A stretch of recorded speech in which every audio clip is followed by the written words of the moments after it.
Welcome. Hello, hello. Welcome to another Insider live stream. Not on Wednesday, but on a Thursday. We like it on Thursday, right? Yeah, Thursdays are nice. It's 1 hour later than usual. Yeah. So I hope you all have your beer ready. Alan? AI. I want to say challenge accepted. Sorry, Okay, Alan. so Couldn't resist. today we're going to talk about Z890. I thought we were going to talk about AI. No. We're not allowed to talk about AI. The challenge is not allowed. Don't talk about AI. Yeah, my name is Eric. And I'm Mike. And so different day, different time because of the NDA. Just expired. So officially, we don't know anything about the CPU. Skeet says, I think the Carbon replaced the Ace. Skeets? Look. No. No, it didn't. Yep. More about it later. But yeah, cool new platform. No, it didn't. So not only new motherboard generation, but new socket, new CPU generation, new architecture, new everything. So we have a lot to talk about today. Yep. But before we start, We have a giveaway. Yeah, there you can win a game code for Star Wars Outlaws. So make sure to go. Well, usually I would say go to msi.com/2/insider. It's not working today. Yeah, but I heard our page was broken. Yeah. So at least for the people watching on Twitch or YouTube, you can follow the direct link that our bot puts in the chat once every 5 minutes. You activated the bot, right? No. Then you should maybe activate it. You didn't? No, because you know what I was busy with.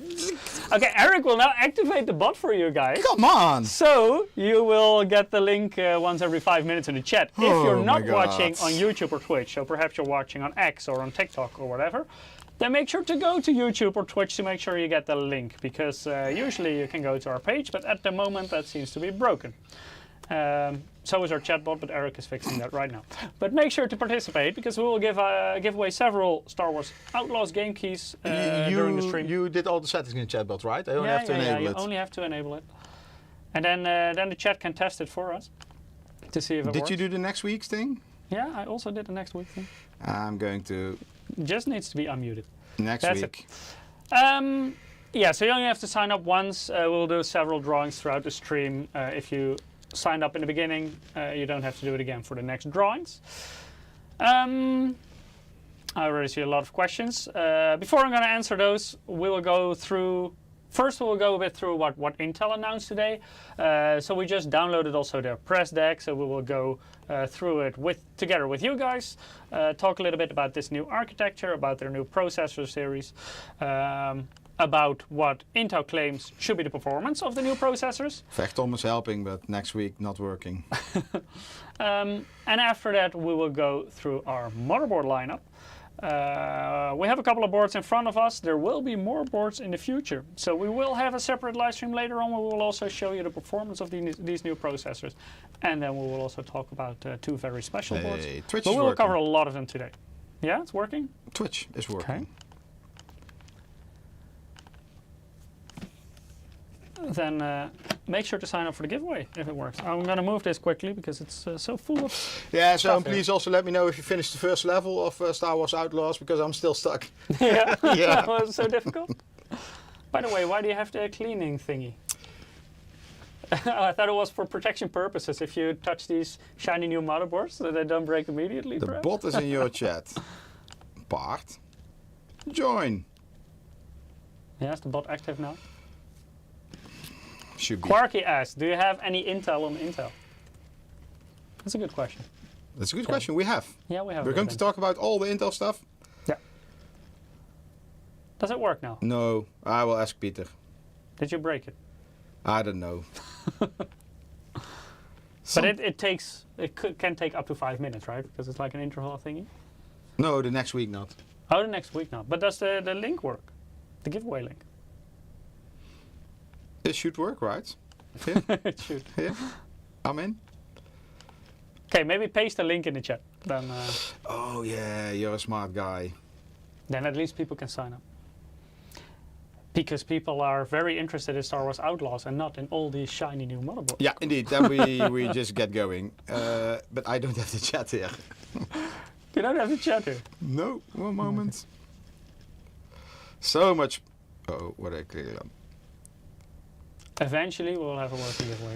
That's the link. Okay. So let's get started. Let's start at the start, and that's the Intel launch, of course. The new we CPU. of course we already know a long time about this CPU, so we also know a lot of information, and we didn't have time to check what Intel announced. Yeah. So together with you, we're just going to walk through the press deck so that we don't talk too much. Yeah, that we try not to say too much. And we keep the to the facts which are in the press deck. But pretty interesting. Let me see. This one. Yeah. Okay, well, they launched a new Core Ultra processor. So that at least we can say. That's nice to now finally. Yeah, indeed. And I saw some more, here it's already 200S series. And the S actually comes from the code name, which is called Arrow Lake-S. Yeah. And that's specifically the desktop CPU. This is the desktop new CPU. 200 series. Yeah, indeed. Because you may already know the name from, for example, notebooks. There we already had the name. But that was, of course, not the S edition, so not the... At this moment, Intel, of course, only released information. Benchmarks will be for a later date. We don't know if they announced it. Maybe we will see later. But yeah, we will do in the future also another live stream with more boards. We will have Godlike, we will have Mini ITX. Maybe later on we find out the date where we do that live stream. Yeah. Otherwise, we'll just keep that quiet. Okay, so the program goals for Arrow Lake, I'm just going to skip. It should be logical. More performance, better performance, which oh, sorry, my keys are going to. What the hell? Okay. Sticky keys. So you spill any Coke over your keyboard? And that is, of course, what Intel also claims they achieved. I like this kind of slide because this basically sums up a lot of things. First of all, the E-cores, they replaced it with a new generation E-cores, and they should be, and I'm saying should be because officially we didn't test it ourselves, so we have to rely on the Intel data, but it should be 30% faster versus the Grace mount cores. And for the P cores, which are the performance cores, they should be 9% faster. So overall, should be a more fast system. Quarky says, Mike can do a ghost hand next to Eric. I enjoy that. Okay, here's the ghost. You do it. So it works, the ghost hand. Yeah. Back to the CPU. Yeah, back to the CPU. A lot of AI stuff, as you can see on this page. These are always a bit tricky though, because we see certain information also about... Did I say AI? Now you did. But you see, for example, cache sizes, and you see slight differences. A lot is kind of similar, but there are also slight differences in the L2 cache, for example. But this is always also very dependent on architecture. And this is a completely new architecture. It's not like, for example, 12th generation to 13th generation, so Elder Lake to Raptor Lake was basically building upon the same architecture. And of course, even more so with Raptor Lake and then refresh. In that case, adding more cache will, of course, benefit performance. Exactly, because it's the same architecture. And that's what we saw with the 12th, 13th, and 14th generation. But now we're basically, well, not back to square one, but it's a completely new architecture. And it also means that certain things just work differently. Yeah. So you cannot compare these things one by one. And you can see that here on the right side at the bottom already, wider branch prediction or wider prediction, wider scheduling. That basically means it has a wider bus to do more actions at the same time. So basically it should be faster. Mm-hmm. So this is the L3 cache. Basically it all stayed the same, only the, what was it? L2 cache. The L2 cache, yeah. The L2 cache increased from 2 megabyte per core to 3 megabyte per core. You also see that on the right side. So they have the L2 cache, like, how do you say that? The central L2 cache for the P cores. And on the top right side you see... Yeah, and the 3 megabyte per core is for the P cores. Yeah. So the E cores have it per cluster. So you have 4 megabytes of cache per cluster of 4 E cores. Yeah. So that works a bit differently, whereas each P core has its own cache. Okay. Another thing, P cores, no more hyperthreading. It didn't say so. What if Intel doesn't announce this? No, it doesn't say it has hyperthreading. Okay, watch out with what you're saying. Okay, so the integrated GPU, normally we don't care too much in this segment because today they only released the K SKUs. Oh wait, so Intel is calling.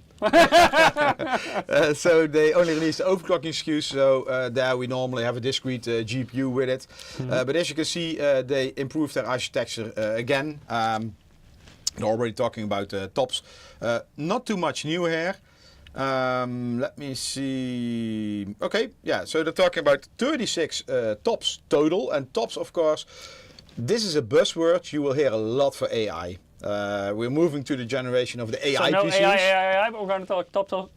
Well, yeah, I mean, well, tops is also how, for example, Microsoft defines how you can use Copilot or Copilot Plus. Everything 40 tops above is Copilot Plus. And everything below that, and that's for the NPU. So this one has an NPU with 13 tops, as you can see right here, which means you cannot run Copilot Plus on this CPU/NPU. Yeah, and they're also promoting, of course, their discrete graphics. Let me see. Okay, so tile-based CPU. I think this is already a case for the mobile CPU. So you see this more and more. So the GPU tile is separately.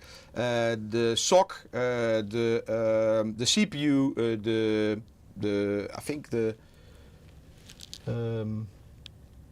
What are you The searching NPU is integrated, I think, in the CPU tile. Oh, that's a good question. No, I think Orange. so. I think Not so. in the GPU tile. And this is all packed together by an Intel technology called Foveros. Yes, that's correct pronunciation. No, I don't know. It's English. Anyway, Also not sure. that's a 3D packing, Yeah. so you will see this much more going into the future. They're already using this longer on the Xeon cores. Skeet says, look at Ryzen style CPU. Not really. Ryzen is different because Ryzen basically has like separate CCDs for cores as well. Intel doesn't work like that. So basically what Ryzen does is you have on Ryzen 9s, for example, you have 2 CCDs and you have 1 I/O die. So that's a chiplet design, and that works a little bit different than the design that you see here.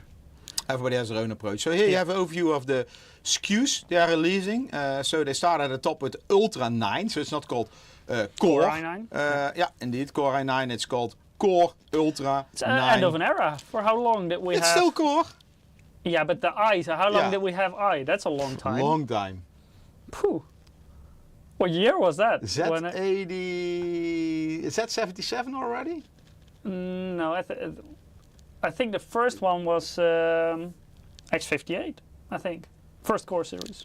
That was still high-end desktop platform. Quite Yeah, out of a memory. long time ago, yeah. Yeah. So NRT says since 2010 question mark. Yeah, it could be something like that.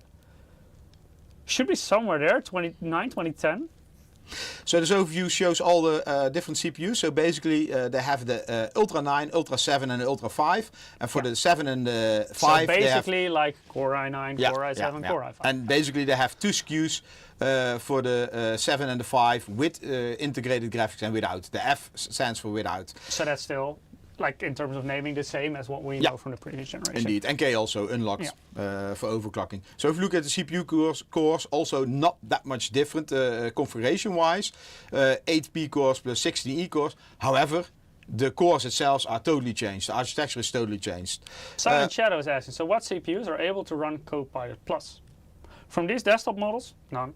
No, at this moment, basically only one Intel CPU, which is Lunar Lake. Yeah. That has a 40 TOPS NPU. So that's what was launched by Intel last month, actually.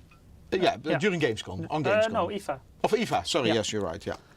And, So that's basically indeed a mobile I think platform? Qualcomm. Qualcomm has one for sure. Yeah, how is it called? The Snapdragon X, I Yeah, think? Snapdragon X, yeah. Also what their desktop, mobile, something platform. And at this moment, nothing else. And No. yeah, we can go. For now, but that will of course change in the near future. Yeah, indeed. Okay, so you see the GPU cores are disabled when there is an F in the name. Everything has 13 TOPS and the clock speeds, of course, differ. Okay, let's move on. Blah, blah, blah. Okay, power consumption. This was one of the targets you saw in the beginning. So with the new architecture, they lower down the power consumption. And again, these are Intel slides. So of course, you can assume that Intel, I would do that. The best case Best case scenario. Yeah, best case scenario indeed. So let's wait until. So maybe don't expect these percentages, No, but expect better efficiency with this new generation. Yeah, indeed. But they made a huge step. I asked Ruud, and he said they made a huge step. That's not talking about benchmarks, right? If you don't mention a percentage, then no. No. Because Intel claims they made a huge step, so Yeah, it should be indeed, safe, right? indeed. Oh, I have Intel on the phone again.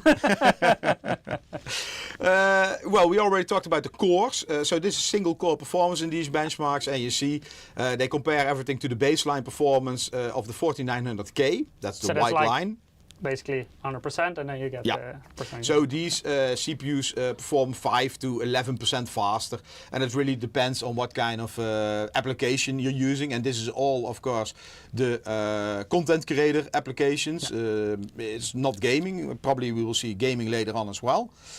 And specifically single core in this slide. Yeah, this is all single core, and so they claim on average 8% faster versus the prior generation, which is 4900K, and 4% faster versus the competition, which is the 9950X, which just launched as well.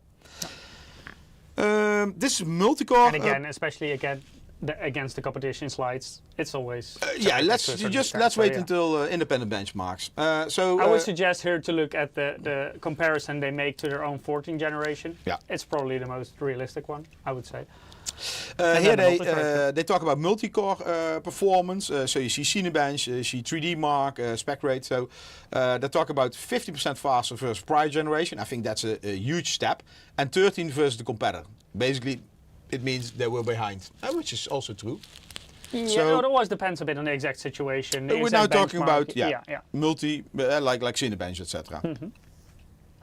But also in multi-threaded, still architectural differences also make that a certain CPU can be faster in one thing and the other in the other. So it's always so basically this slide is claiming that they have the same level of performance for half of the power consumption. So from 250 watt, what normally the 4900K would use for certain to achieve certain benchmarks result, the new 285K can do that with 125 watt. So that's a huge step, if it's true.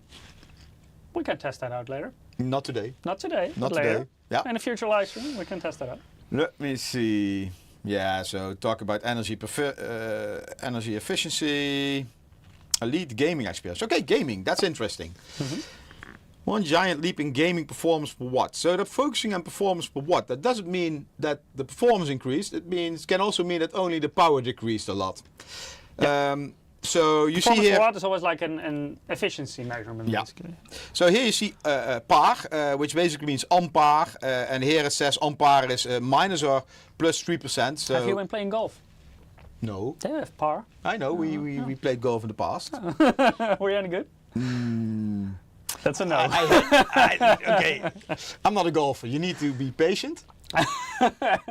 And you need to be somewhat quiet. and on my level, you don't get the race car. You need to walk.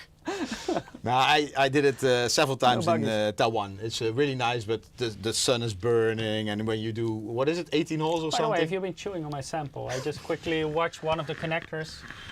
Wait, have you touched this? No, not yet. Not yet. Oh yeah, funny story. We got these samples from Taiwan, and then when you open up, finally you find a sticker saying, Eric, what was it? I think I still have you have sticker. it. Oh, you have it here. Maybe you can switch to the close-up then. So our colleagues from Taiwan actually put this sticker on one of the samples.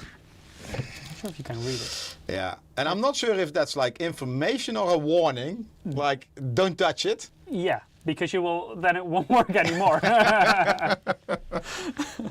And Mike is requesting these samples, so I don't know why. Why but that one was on this sample, and now I checked the connector, and it looks like Eric has already been touching it. No. Look. This is a sign of Eric touching a motherboard. We're here. We're going back. Okay.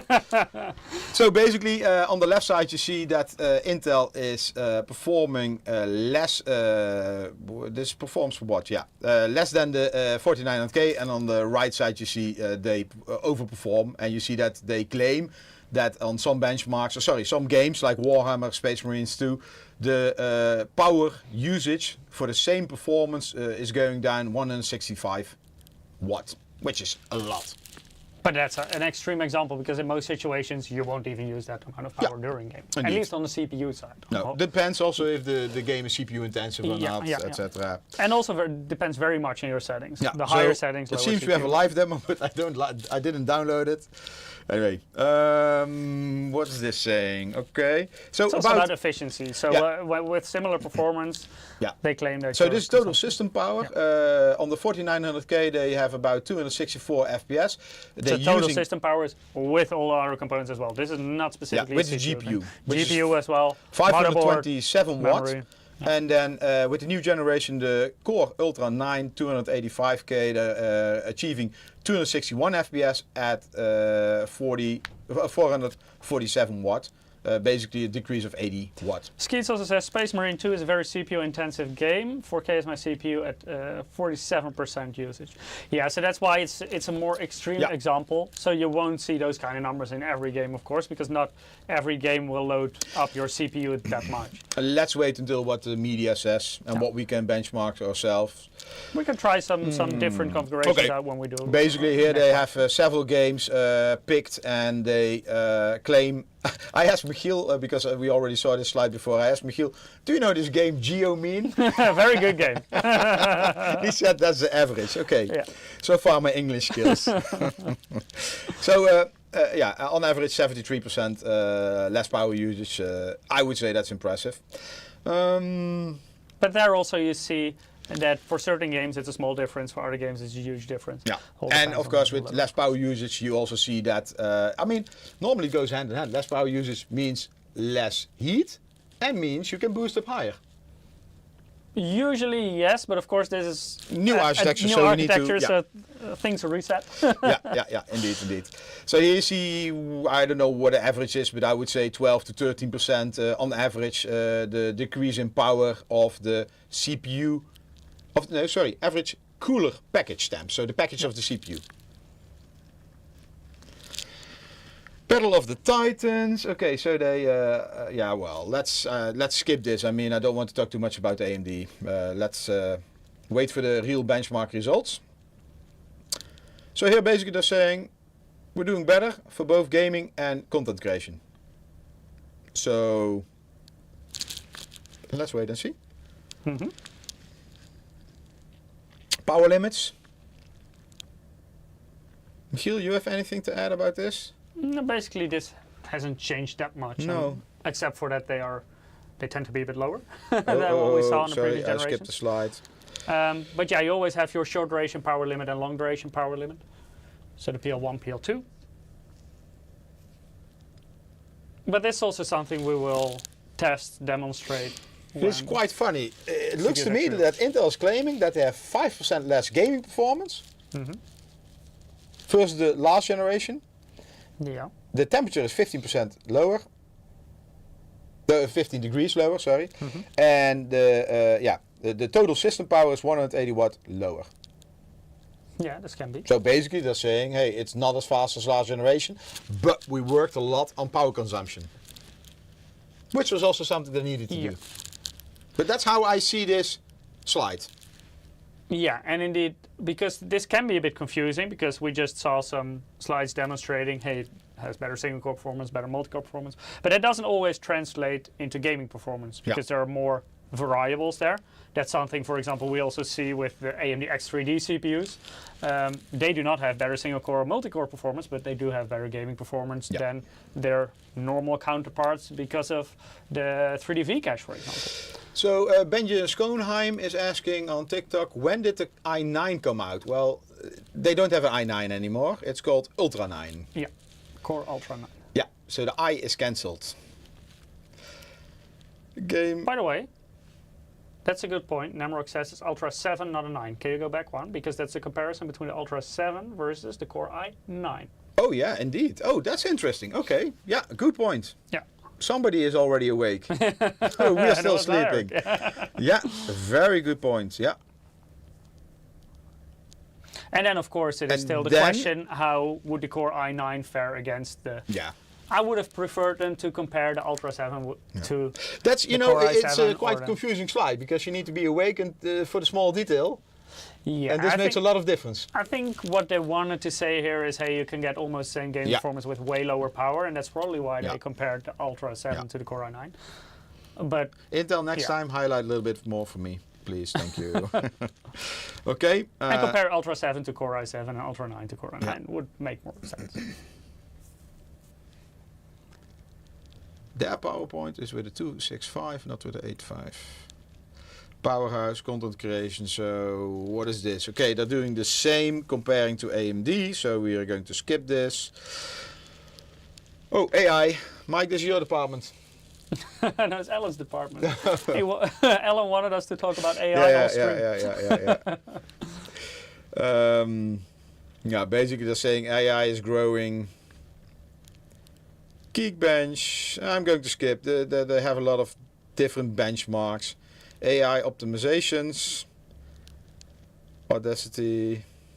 Divina says, but halving power consumption is a major improvement, if not appealing to the power user. I think even for power users, that's definitely worth it.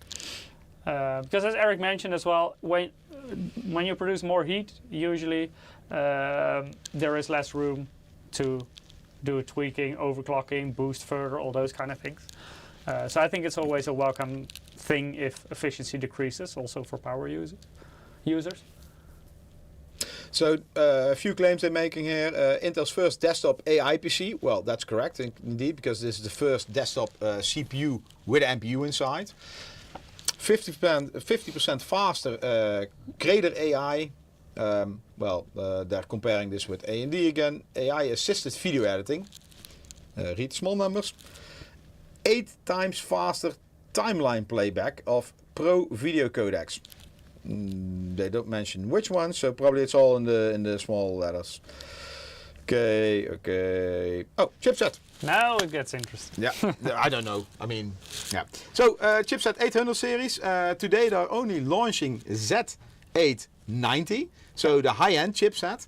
As you can see here, basically it offers 48 PCI Express lanes. Don't be confused because you don't get them all. I mean, we need to split them up and then use them for several things. You see that on the right side. So we can configure them as 8 times SATA. 48 is in total, so that's CPU plus the chipset. Yeah, indeed. We can configure this however you like. You see maybe each vendor and on maybe different mainboards see people making different decisions, like, oh, this one needs more SATA, this one needs probably more USB. That's the trend now. You want a lot of connectivity, and especially the faster USB ports. So 20 times PCI Express 5.0. That basically means you now in this platform you have a 16 lanes for your GPU, and you still have 4 lanes for a PCI Express 5 slot on M.2 for storage. Yeah. Anything else to add here, Mike? Oh, yeah. Fantastic platform I/O for LGA 1851. This also means Intel has a new socket. So it's no more LGA 1700. Yeah. So this means you need a new mainboard in order to run a new CPU. You cannot run the new CPU on all the platforms like Z890, and you cannot run the old CPUs on the new platform. We have a slide for that, right, somewhere? Yeah, later on we'll have a slide for that. Anyway, it's quite easy. But this is different than this generation of AMD. So AMD launched the X870 motherboards, but they are still AM5, which is the same. You say still AM5. It's AMD they split up DDR5, DDR4. So AM5 of AM4 with DDR4 and AM5 with DDR5. That's a split. And I think also, well, I should not think. I want to say something, but I cannot because maybe it's not in the presentation. Then don't say it just No. But basically, that is indeed, it means that on AMD you can run new CPUs on old motherboard, vice versa. With Intel, that was also the case, for example, between 13th and 14th generation and 600 series, 700 series chipset. You could also do that. But this completely new platform, new socket, new CPU. Yeah. Not compatible sorry. with each other. It seems my touchpad is very sensitive. Let's talk a little bit about Thunderbolt. So these boards also come with basically the chipset has integrated Thunderbolt 4. So of course there is an extra cost. So this doesn't mean you will see Thunderbolt 4 ports on all the boards. because of course we have to put the connectors there, probably some physical layer chip. I think on all the boards that we have here today, we actually Maybe today. have them on all. Yep. Yeah? Yeah. But do we have them on all boards? I think on at least our first wave of Z890 Yeah, okay, boards, but yes. okay, but also the Only Z890 is launched. okay. No, I was talking about the other one, Dash. Anyway, it doesn't matter. Yeah, I think on our at yeah, least okay, the first okay. launch. That doesn't mean that for all future models that will Yeah, be the case. yeah. But especially all the models that we talk about today have it. All the models that we have here in front of us have it. So I also, for example, have a Pro board here. This is a somewhat more affordable model. Of course, it is still high-end chipset. So this is not an entry-level motherboard. Later, you will definitely see that. But here you can also see that this board also, for example, has 2 Thunderbolt ports right there. More pins to bend. Yeah. Okay, and then they also, as you can see here, this is integrated. So it's integrated in the chipset. And here you have discrete, and discrete basically means an add-on card. They also are, I think Thunderbolt 5 was already launched. Yeah. But now you know that they're going to push it more into the market, which means there will be more mainboards having Thunderbolt 5. But also more devices in the market because there are more desktops which support it, or notebooks for that matter. And this works also a little bit different than, for example, on AMD, where you have USB 4 that works via a specific chip on the board. So if you, for example, check our Gamescom live stream, we took our Carbon motherboard, AMD motherboard, apart, and there you actually see like a separate cooling part and a separate USB 4 chip. But as Eric mentioned here, the Thunderbolt 4 is integrated, so it's not like a separate chip that we add to the motherboard, like the S-Media chip that we And have not adding on our an extra chip to the mainboard means you don't need to cool it, it's less cost, and it doesn't take any space. So it has a use benefit. It definitely has benefits. Yeah. Yeah. Okay, then we have, well, let's not talk too much about Thunderbolt share. Let's talk about Wi-Fi. So Intel is offering Wi-Fi 6E and Wi-Fi 7. I believe for all boards we went for Wi-Fi 7. Later we will talk more in detail. And this is Intel Killer Wi-Fi. You remember maybe from the past Killer LAN. We had it on several mainboards, not only Killer LAN, but also Killer Wi-Fi. We did some demos. Basically, this company was called, do you remember the company's name? Oh, no, different one. Rivet. Rivet. Yeah, Rivet. I believe I Rivet. think Yeah, so. they were bought or purchased. How do you say that? Bought, I think. Merged. Just acquired by Intel, basically. Acquired, yeah. Big bag of money here. I will acquire you. You're mine now. Yeah. You're mine, yeah. And they integrated this, so later we will talk also more in detail. Bluetooth 5.3 or 5.4. I mean, small differences, and we see a lot of times the Bluetooth will be upgraded by firmware. So if you, for example, if now the mainboard has Bluetooth 5.3, maybe in the future gets an upgrade to 5.4. And then Ethernet, 1 gig, 2.5 gig from Intel, but we also have 10 gigabit solutions. I don't think maybe this one today. Yeah, we also have basically 5 gig on any of the models here. So okay, also okay. a promo 5 gig right here. Oh, yeah. Yeah. Yeah. Look, if So- we go to the close-up. So again, the most entry-level model we have here today, you will already find 5 gigabit LAN on this one. So it's not always that we stick to everything that you see on these slides. So where you see 1 gigabit, 2.5 gigabit here, we can still implement 5 gig LAN on it. Or It 10. seems they made a lot of changes to overclocking. So first of all, more fine-tuned core clock, 16.67 megahertz, and basically with that you can better fine-tune everything. I'm not going through all these details. Maybe we should invite TopPC one time to talk about all the Yeah, could be overclocking. nice, huh? But this is especially nice for overclockers because it's a new architecture. So old architectures, I mean, they already have for several years, so they know how to tune it, they know the limitations, they know how to cool it. This is different. That's also cool about new architectures. You have to find everything out again. Absolutely, yeah. How does it work? Because if you know 13th generation Intel and you're going to overclock a 14th generation, you basically know how it works. Same. How it works. It's kind of. So this is totally new, and it has a lot of new features for overclocking. So yeah, let's hope. And back to the drawing board for overclockers as Yeah. well to find out what works and what doesn't. Yeah, and maybe some of these things we will talk more detailed. But yeah, I mean, when we show TopPC slides are really technical about clocking domains and how they all. We can try to simplify things a little bit and Maybe. make it more accessible. Memory, Mike. Yeah, so basically this is a little bit confusing because it says up to DDR5 6400, but that's specifically CUDIM. CUDIM is like a special memory module, and it has the clock driver on the memory module as well, where usually you would find that on the motherboard. It's kind of the transition we saw. If you're going to talk CUDIM, we can do a giveaway and then I switch to this slide. While you do the drawing, I'll continue my story. So basically, when we transitioned from DDR4 to DDR5, we already saw the PMIC, so that's basically the power regulator of the memory module, being moved from the motherboard to the memory module. But now with CUDIM also... I have a slide for that. Oh, you have a slide for this? Preparation, Mike. Ah. So where is your slide? No one can see your slide. Yeah, I need to do the lucky draw. Okay. That's a nice slide. But yeah, here you see up to 9600 mega transfers per second. So that is not the official supported speed by Intel, but already some memory vendors announced memory modules that go way beyond the officially supported frequency by soon Intel. 10K will be breached. Yeah. It's just a matter of time. And indeed what Perhaps Mike said... you can already do that on these with a little bit of Yeah. So what Mike said, from DDR4 to DDR5 they moved the PMIC, that's on the top, that's this part, to the memory module. So basically the volt regulator module, normally it was on the main board, and we had like on the high end 2 phase, on the normal boards 1 phase. Now this moved to DDR5 memory, and with CUDIM they also moved this clock driver to the DIM, to the CUDIM.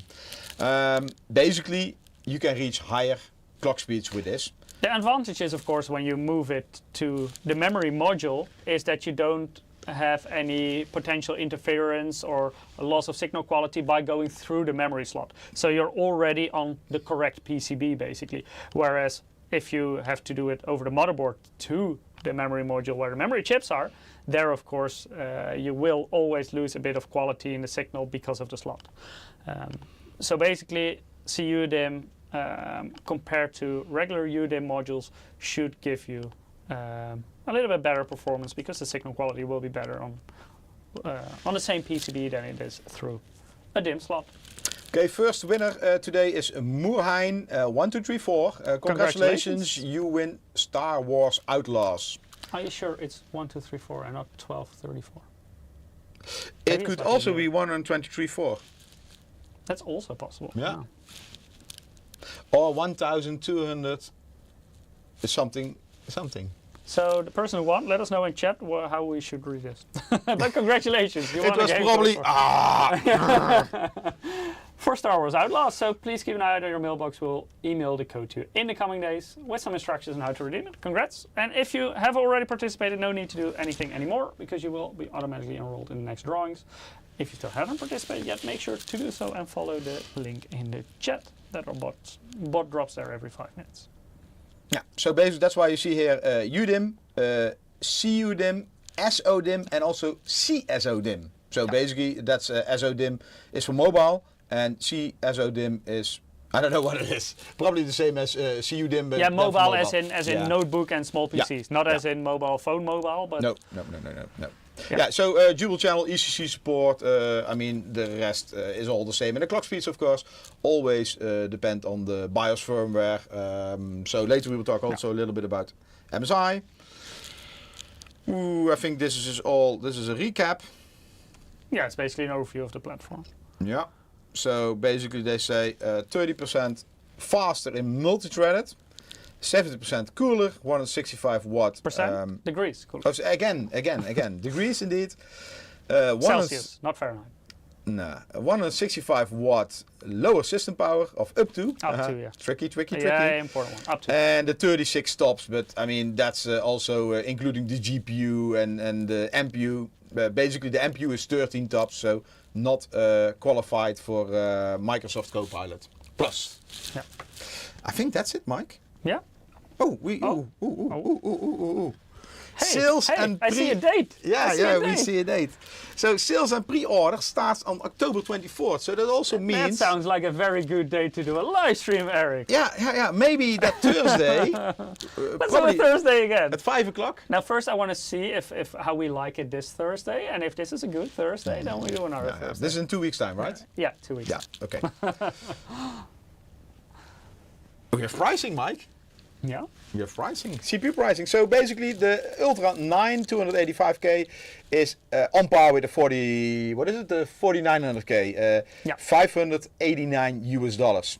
And of course, this is MSRP. By now, prices have of course changed since launch for the 14th I'm generation. talking about launch price. So indeed. we're comparing to the generation of the 14th gen Intel Core processor. Then the Core Ultra 7 265K is $394, and that's like $20, $15 lower. A little bit lower. Yeah, I think $15 lower than the original MSRP of the 14700K. What I also notice is that the difference between the K and the KF seems to be a little bit smaller.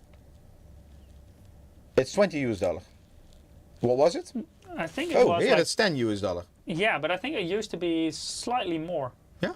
Yeah. Okay. And then, I'm not going to talk about these FCPUs, although they can be interesting. Then the Ultra 5 245K, which compares to the i5 14600K. 13600, yeah? Yeah. 309. Yeah, because it's okay. $309. What was the 14600K? Oh, I think 20? slightly higher as well. I think the 20. KF is kind of comparable, and that one is slightly higher. I think 320 or something at launch. So I would say on average, the MSRPs are slightly lower than the 14th generation was. So everybody's helping. We're also mentioned. Oh, small specs. You check them later. Oh, Are you wearing your lenses? Yeah. Okay. My lens. Single. Single. Yeah. They also announced a mobile platform, which means Ultra H and HX series. That's for notebooks. Q1 2025. So I assume they will probably be announced at CES. Second week of January. Oh, the small letters. We're going to skip this. Let me double check. Yeah, all small. Cannot read them. Okay, Mike. So we're going to start here. And let's quickly go through some slides. Let's quickly repeat this because this is an important thing. New platform, new CPU, new motherboard, not cross-compatible with each other. So if you have an LG A1700 motherboard, you cannot use the new Core Ultra 200 series CPUs. And also vice versa. With these new motherboards, you cannot use like a 14th or 13th or 12th generation CPU. So if CPUs are not compatible, CPU coolers are. However, it's important to notice that the hotspot of the Ultra 9 and let's say the Arrow Lake S or the new Ultra 200S series, it's in a different location. Yeah. So if you want the best optimal cooling, of course, you also need a special cooler for that. This basically has to do with what you showed earlier with how the CPU is structured and where the tiles are located physically on the CPU. And that gives you a certain hotspot. Yeah, indeed. And so for a new, I still call it new, but the Core Liquid I think 1 month, 2 months ago you did a live stream for that? Yeah, something like that. Indeed, yeah. So we will have a bracket, and this bracket changes it's called the offset kit, so it changes the location of the hotspot. Can you switch camera? Oh, you have one? I'm holding it. Oh, come. I have one. They didn't send me one. No, they didn't, but they did send me one. So this is what it looks like, and basically it's a bracket. You just click it on your water block. Wait, I actually have one of those right there. One moment. Oh yeah. So actually you didn't clean up after your live stream. It's still here. Of course. It's a white one. Let's see how this works, because it's a white one, so that's how I recognize Mike didn't clean. I haven't tried this yet because this is with the uni bracket. So I'm actually also curious how this works, because I think you have to take the uni bracket off. Depends if this comes off easily. Let me see. So I think you need to pull this. Yeah, I need your help. Can you take this off? Don't break it. Don't break it. So. And I think then it has a QR code with a user manual. Do you already need it? No. It will be like this. He's gonna break the liquid cooler. Or the table. Place your bets, Jeff. Our video editor was not happy I scratched already the new surface. No, of course not, because now he has to edit it out of all the videos. No, I'm gonna open the user manual for you, Eric.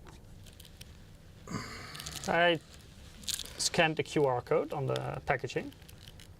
Maybe this is And then you get a nice PowerPoint file, actually. Don't drop the radiator. Okay. step So, one. It shows the uni bracket and the offset kit.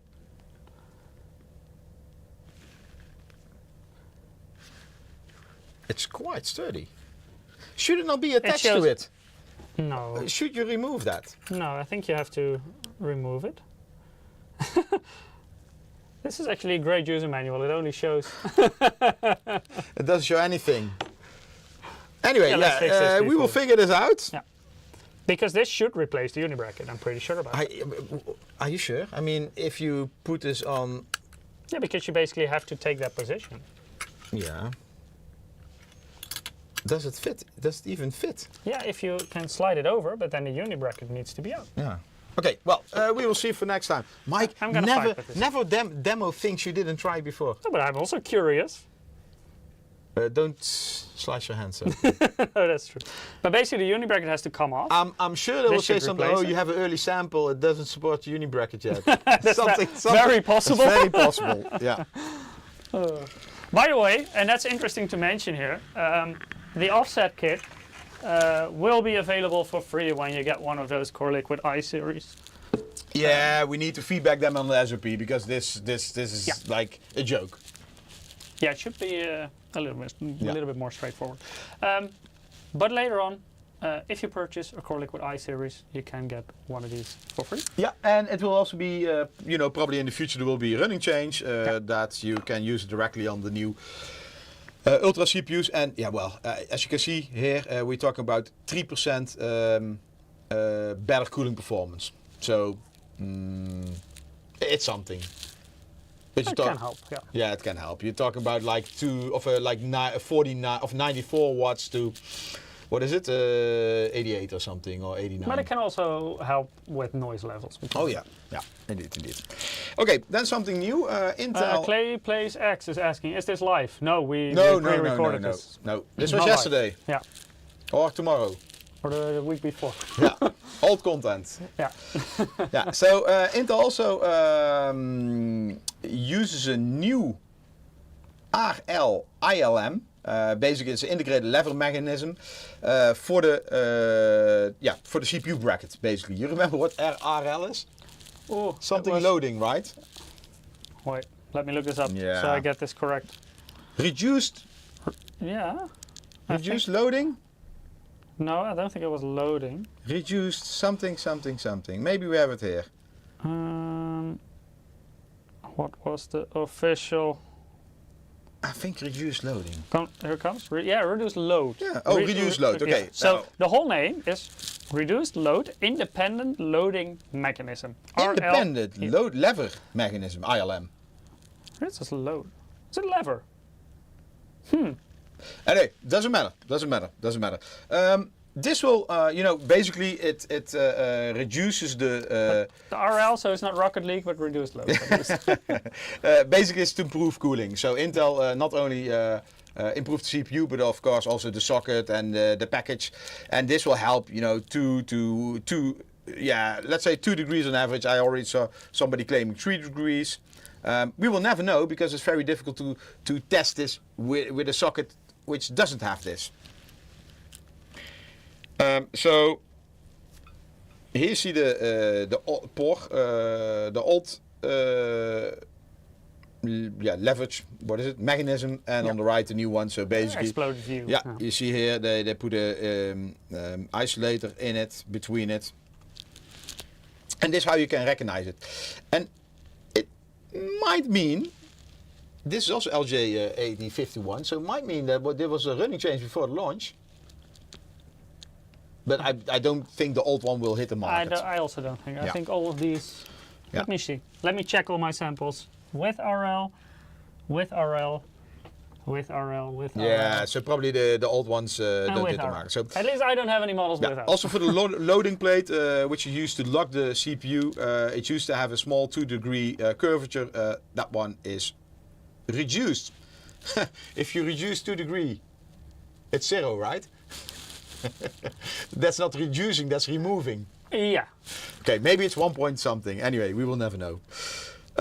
Basically, what it should do, make a better connection with the cooler, give you better cooling performance. I was Quick told summary. today we also will launch our Infinite X3 AI PC. Hey, AI. Alan, still here? Yeah, Alan, I see him in the chat. The perfect PC for you. AI. Yeah, indeed. Did we already preview this? No, I don't think so. But, Not this one, no. no, that was NDA, indeed. So we will have a live stream in the future. I don't know when, probably later this year. But this, of course, comes with a lot of tops because it doesn't not only have the Core Ultra processor. This is probably i7 or i9, depending on the configuration. Did I say I? No. Yeah. Core Ultra. Core Ultra 7 or Core This is something Ultra, to get used to after all those years. Indeed, yeah. Like 14 or 15 years of Core i. This comes with a 360 millimeter liquid cooling. Let me see what else. DDR5 memory, Mystic Light, all the stuff is there. And I think this is animated. Okay. We already talked a little bit about this before. So basically you have an AI PC and this is the industry. I'm not sure who is that. Hey Alan, that's a lot of AI. Yeah, they're going to claim that. So you will see in the stores more AI PCs, and basically it means that they have a 10 plus top MPU. And Arrow Lake S, this platform, the Ultra 200S series are qualified for that. So that will be branded as AI PC. Then you will have the Copilot Plus PCs. Not sure if they're going to be named like that, but basically they're referring to a 40 tops MPU, and this means you can run Copilot Plus. And then of course Nvidia, they also want to do something with the AI game. So with their GPUs, they're claiming. You also see the new logo. Probably already saw it somewhere. It's the Powering Advanced AI. GeForce RTX, and then you're talking about a lot of tops because it really depends on GPU. You have even cards with 1.3K or like let's say 1300 tops. Yeah, graphics cards in general are just very good at these kind of workloads. All parallel processes. So that's about the AI story. Let's talk about our assortment. Our motherboards. Yeah. I'm just going to put them all on the screen or not? No, okay, maybe you. Yeah. I think most of you will by now be familiar with our segmentation. So for gaming, we have 3 different segmentation levels. So we have MEG, it's enthusiast level, then we have MPG, performance level, MAG, arsenal level, whereas MEG is the highest. It's a heavy one. It is heavy, but it's like with a backplate and everything. So MEG, of course, the high-end segment is where you will find, and this is a model that we won't talk too much. Yet. Not yet, but you're holding it. But this is the segment where you will find, for example, our Unify board that we have right here, Unify X, our Ace motherboard, and our Godlike. Today we don't have our Godlike motherboard just yet. No, in 2 weeks' time we will have. Yeah. Or we should have. And then we will also talk about that model in detail. But in the MEG segment for now, why are you making fingerprints on my shiny new motherboard? This is our Ace. So one of the MEG models, here the Unify X, which was very nice and shiny, and now there is like a big Eric. You see that fingerprint? It's horrible. What did you have for lunch? Hamburgers? I shake hands with you. Do you know, I licked my hand before I did. So I hope you like the design. We'll talk. Hey, look at this. Oh, that's a special feature. Oh. That's cool, isn't it? Oh, that's the green screen. That's the green screen, indeed.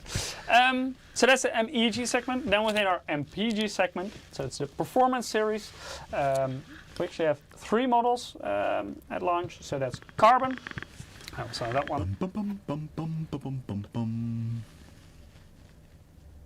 Have to be. You cannot touch this one because we still have to record a video with this. So you're not allowed to touch this specific. Can model. I? No, don't touch it. The other ones you can. This one you can. And then we have two edge models: the Z890 HTI Wi-Fi and the Z890 I HTI Wi-Fi. We don't have here right now, but also in 2 weeks' time we hope to have that model in, and that's the mini ITX model. The ATX we also don't have yet, but we will talk about it a little bit today. We'll have tomorrow, right? No, I think no. I think somewhere next week it should come in. Okay. But the cool thing about those is white PCBs, something a lot of people in the chat have been asking. Yeah. Then our MAG segment, we have one model right now, and that is the MAG Z890 Tomahawk Wi-Fi. The green screen, and the green is screen saying no. looks very interesting here. Can we do it? No, also not. No, that also has a green screen. Yeah. So it has some of the... Mobile. Wait, let me boot that up first. That people can see what it actually looks like. I think that doesn't have a green screen. No, it doesn't have a Hey, key smart thinking. You're welcome. But let me wake it up first. Okay. One moment. Oh, there we go. So this is what it actually looks like, and that's also the color. Can you zoom out a little bit? Yeah. The whole board. Yeah. Thank you. That's Tomahawk. Then our Pro Series.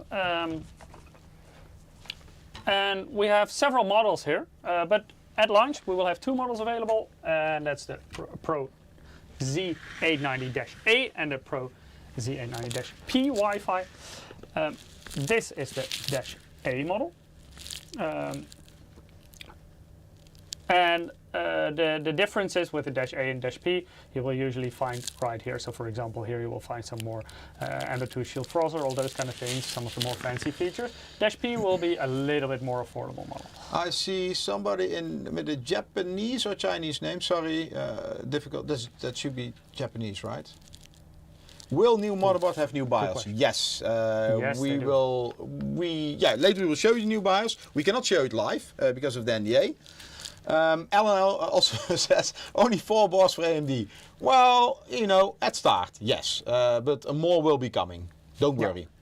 And it's the same thing here. So this is the. But for Intel, we always have a wider range. Yeah. Also, the price range is wider. Yeah. But yeah, for both of them, you can expect more models in the future. I also see someone asking micro ATX for Z890, not at this point. Normally but, not. Maybe later. Yeah, normally Intel will launch some other chipsets, some more entry-level chipsets in the future, and then you will see. I'm not claiming they will be. That's normally they do this. Okay. Oh, Intel is color. When they do. Mm-hmm. If they do, you mean? Yeah. When they do, if they do, if they do, yeah, if they do this, then you will see also more micro ATX motherboards, I assume. Good, huh? That could be the case. That could be the case, indeed. Okay, let's continue, Mike.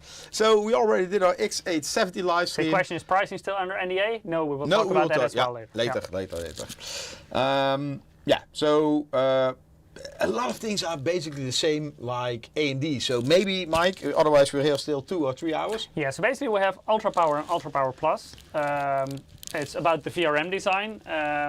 And all these motherboards have a very strong VRM. Even the most entry-level boards already have a very strong VRM. And maybe can explain run. Ultra Power and Ultra Power Plus, because then I go to... Maybe go to Ultra Power Plus then, because then you can see the added benefit, because that one has OC engine, and that's an external clock generator that you will find on our MEG models, but I believe in this generation also on our Carbon model, for example.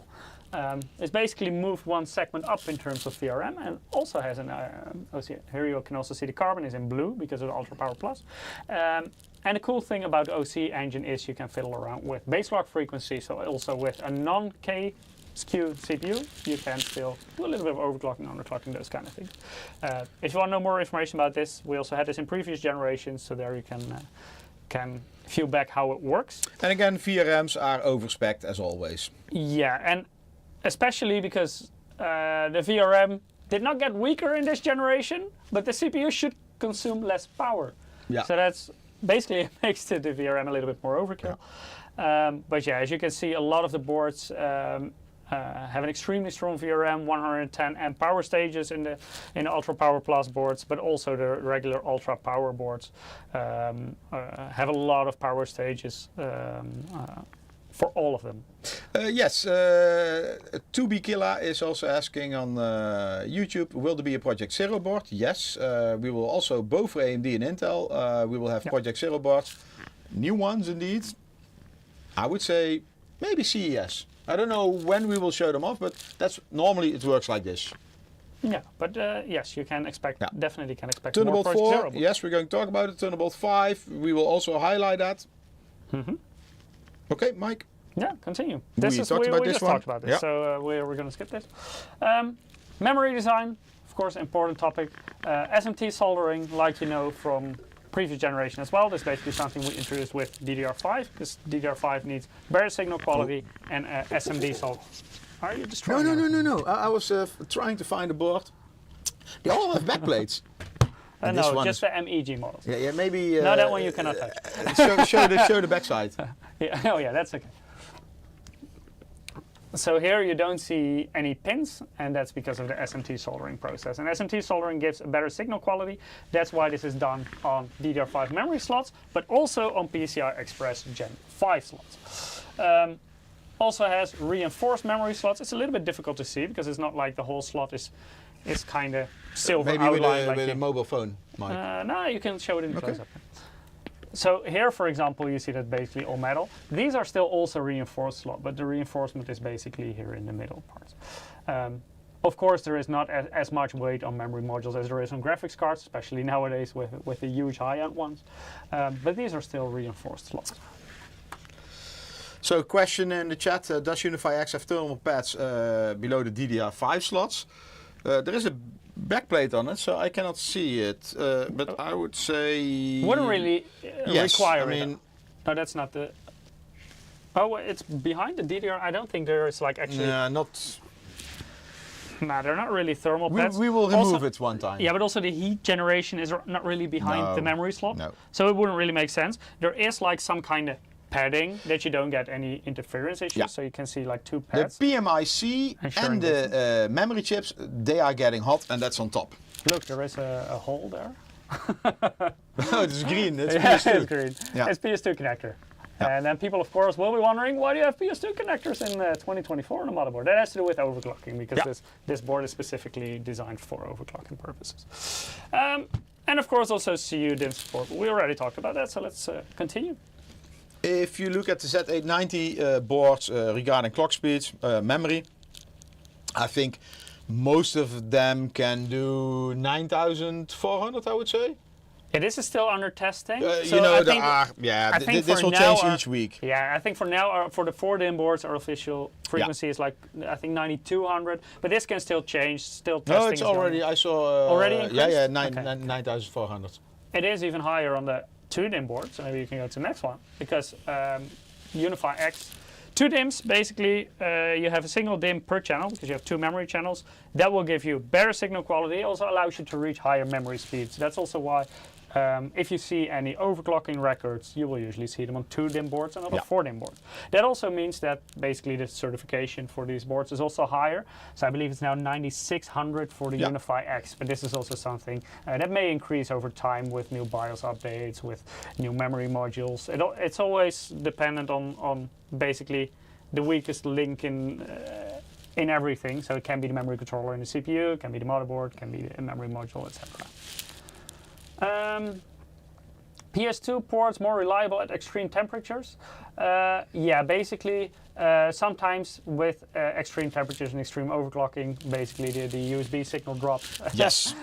And then you can still control things with PS2. Yeah, so USB signal can fail, but PS2 will not fail. And of course you want that ultimate screenshot of you hitting that top speed. I think basically how it works is that PS2 forces the signal to the computer, whereas for USB, it basically calls every time for something. But that makes for extreme overclock, it makes PS2 a little bit more reliable. Yeah, Ultra Engine, this has to do with performance presets, for example, one-click CPU overclock. Of course, you can still manually adjust everything, but you also have a very easy button available for it. The performance presets have to do with, they're basically like preset power limits that you can choose from. And there you have Intel recommended settings, you have MSI optimized settings, all those kind of things. Then there is support for both XMP and Expo. XMP is for Intel, Expo is basically the AMD equivalent.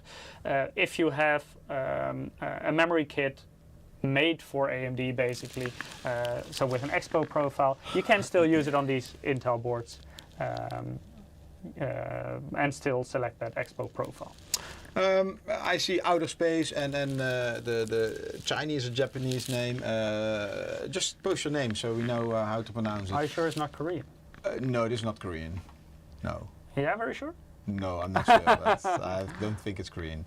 Anyway, yeah, they're asking, will you do a live stream for with CUDIM? We don't have CUDIM here in our office on hand. So not at this point. Not at this point, so we need to check.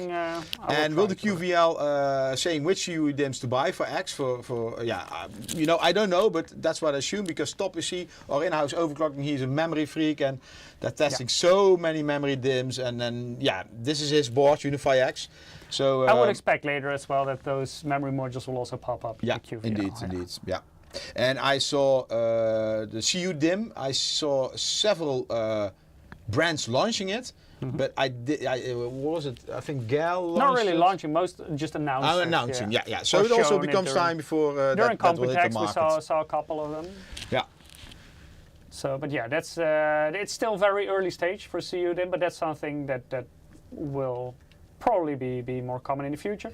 And yeah, we'll try to arrange something for that as well, to maybe do it in a live stream or include it in a live stream. Jojo73 King, better we don't talk about VJ today because we have so much other topics to talk about, otherwise we will not finish and Mike needs to hit his bed early. Yeah, indeed. Memory Try It, you may already be familiar with from our previous generation. So basically it tries out your memory to see what it can do.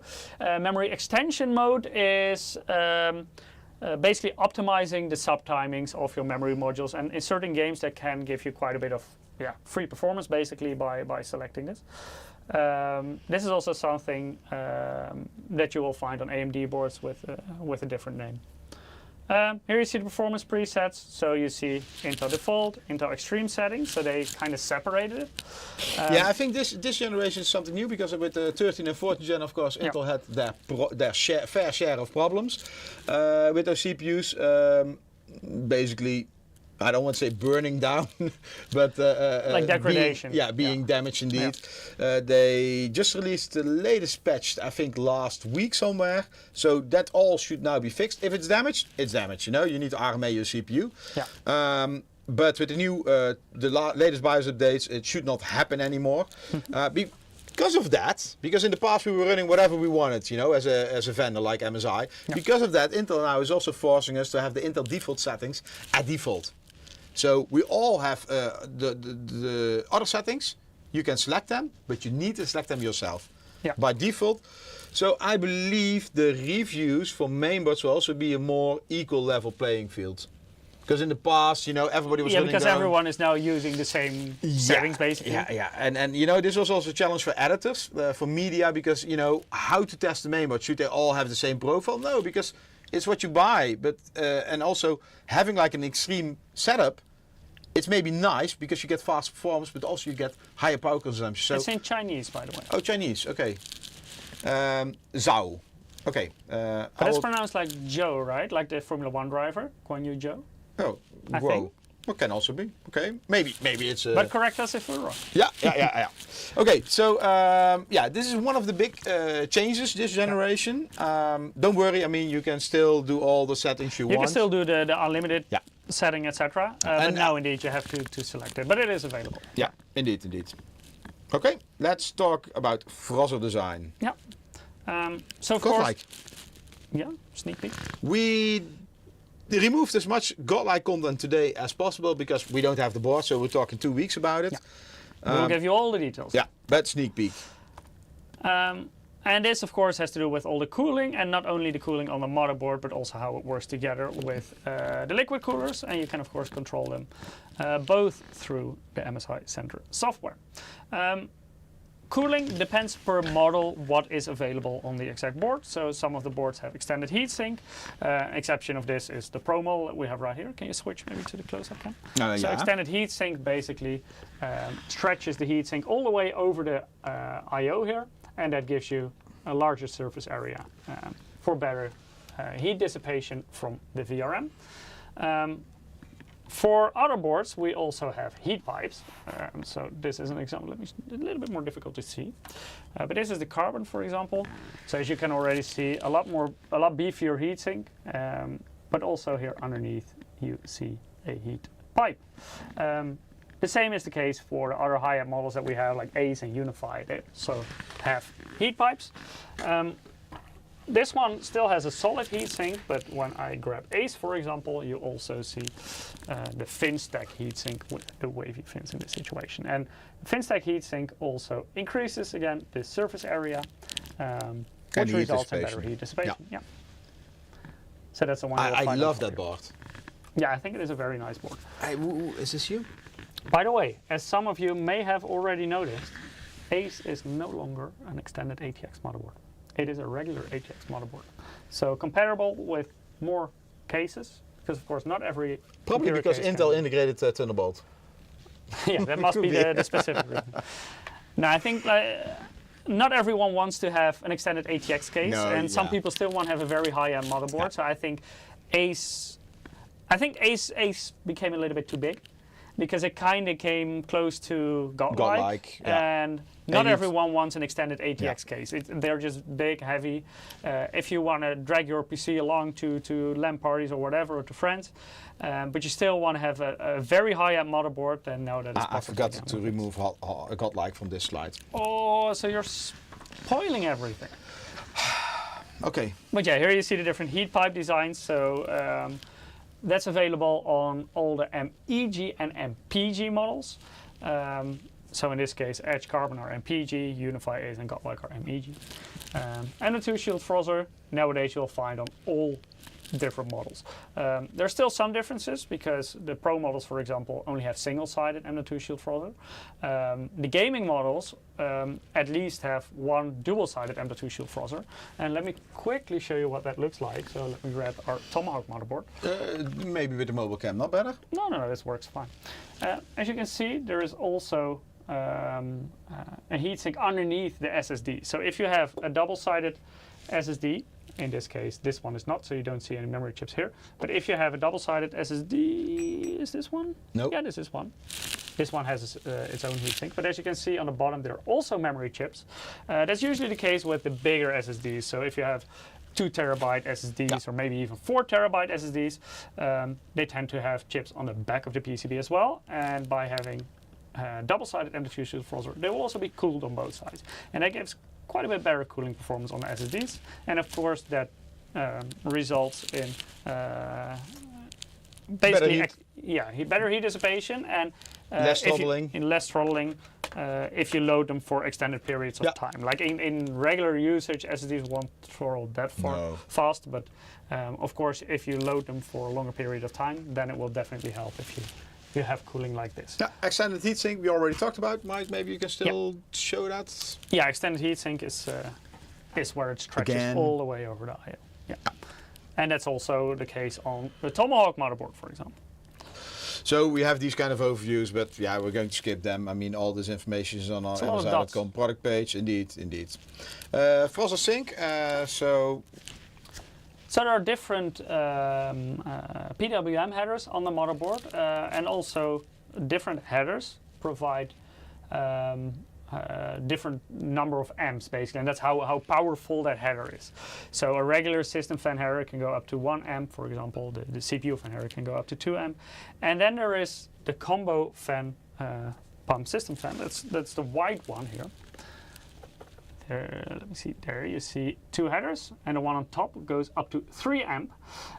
This is especially interesting if you basically want to use a lot of fans on a single header. So that's also why the CPU fan can Daisy deliver 2 chain amps. fans. Can be daisy chained, but can also be, if you use a fan splitter, you can also use a lot of fans of a single header. Yeah. And also like modern CPU coolers very often nowadays have, the all-in-one coolers have 3 fans. And usually you will connect them to a single header on your motherboard. So you have a splitter cable, you connect all the 3 fans to the splitter cable, and a single 4-pin PWM you will plug into the CPU header on the motherboard. Good night, Alan. Good night, good night. Alan is Australia? New Zealand? I'm not sure. Should be somewhere there. But Alan, don't have any nightmares about AI. Yeah. But have a good night. We hope to see you again, well, next week, but definitely in 2 weeks again, when we will Australia. demonstrate some performance as well. So yeah, that's the story about the headers basically. So the more fans you want to connect, then the more attention you want to pay to which header you connect it to. So let's talk a little bit about connectivity. So all these boards, they have Wi-Fi 7. Yeah, Mike, you're going to show the I/O panel? Yeah, of ACE, because for example this one, it has a single LAN port, but this is a 10 gigabit LAN port. Then we also have our Carbon. This is a slightly different model, because this one has 2 LAN ports, but in this case one is a 5 gigabit LAN port and the other one is a 2.5 gigabit LAN port. The other models that we have right here are all have a single LAN port and all 5 gigabit LAN ports. So that's it for the LAN connectivity. And that is the overview. Yeah. So you get an idea. Yeah. Here you also see that on the gaming models, with the exception of the ACE, they all have the Intel 5G LAN controller. The Carbon has an additional Intel 2.5 gig LAN controller, and the Pro models have a Realtek controller. The 10 gigabit LAN in the ACE is, by the way, it's nowadays Marvel, but it's like the same Aquantia chip that we know from previous generations as well. Yeah. Wi-Fi 7, so basically faster, especially with the 320 megahertz channel size, and that's important. Because if Wi-Fi 7, there are a lot of different variants. Wi-Fi 7 is not always Wi-Fi 7. Yeah, that's a confusing one, because like in terms of feature set, it is always Wi-Fi 7, but the speed can be different. Yes. So you can have Wi-Fi 7 in terms of feature set, but with the speeds that are equal to like Wi-Fi 6E, and you can have Wi-Fi 7 that is way faster. And for all our motherboards, so that includes the Pro models, for example, we use this 320 megahertz bandwidth. So that's like the faster Wi-Fi 7 solution. Do keep in mind, though, that also on the other hand, if you want to use that bandwidth, your other device needs to support it as well. So your wireless router or mesh kit or whatever you use, or access point. But if both can support it, then you can take advantage of those very high Wi-Fi speeds. Yeah, so Wi-Fi 7 also supports something called MLO, multi-link operation. And basically in the last generation it was either the 2.4 or the 5 gigahertz. And now... Or 6. Sorry, or 6 indeed, with 6E. But now you can combine them at the same moment. This feature is only available from Windows, which was the Windows 24 H2 update, which was launched on the 1st of October, I think, or the 2nd? Yeah, last week. Yeah. So if you already have Wi-Fi 7, you will now benefit from MLO. Yeah. Yeah, this is the part Mike said, not all are the same. Yeah. And you will see that also in the market. So there will be quite a confusing period, I believe. I also expect that, for example, more entry-level models in the future will also offer the more affordable Wi-Fi 7 chip. But that one supports lower speeds, basically, because it's up to 160 megahertz bandwidth. But all these boards in our Z890 range that we have here right now support the 320 megahertz. Yeah, indeed.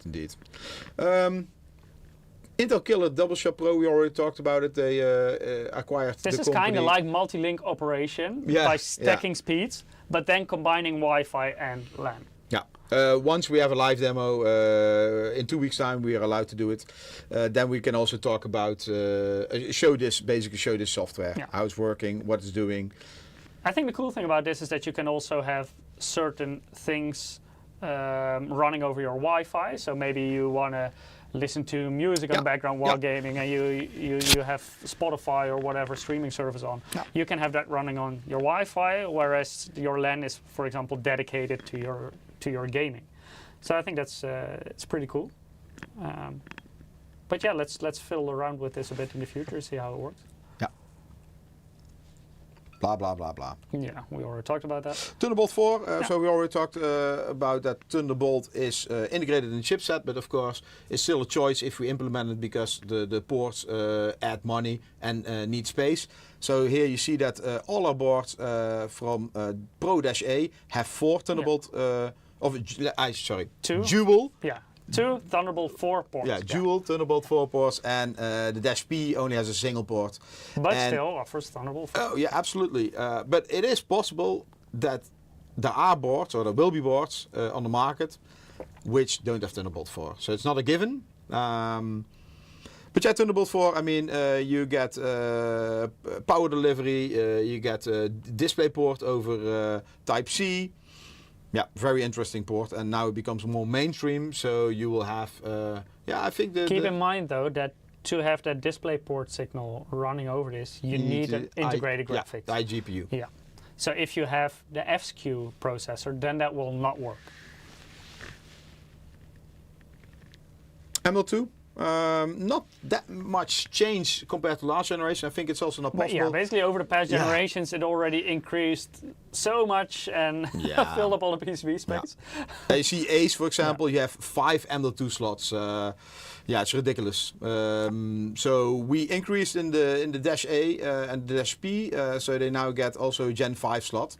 But the number of slots... Godlike will have something special, but more about that later. Yeah. In 2 weeks' time we talk about Godlike. Yeah. PCI Express Gen 5, so this is available on all motherboards, and you will have 20 lanes in total on these boards. So you will have 16 lanes for your graphics card, and you have an additional 4 lanes for your M.2 SSD.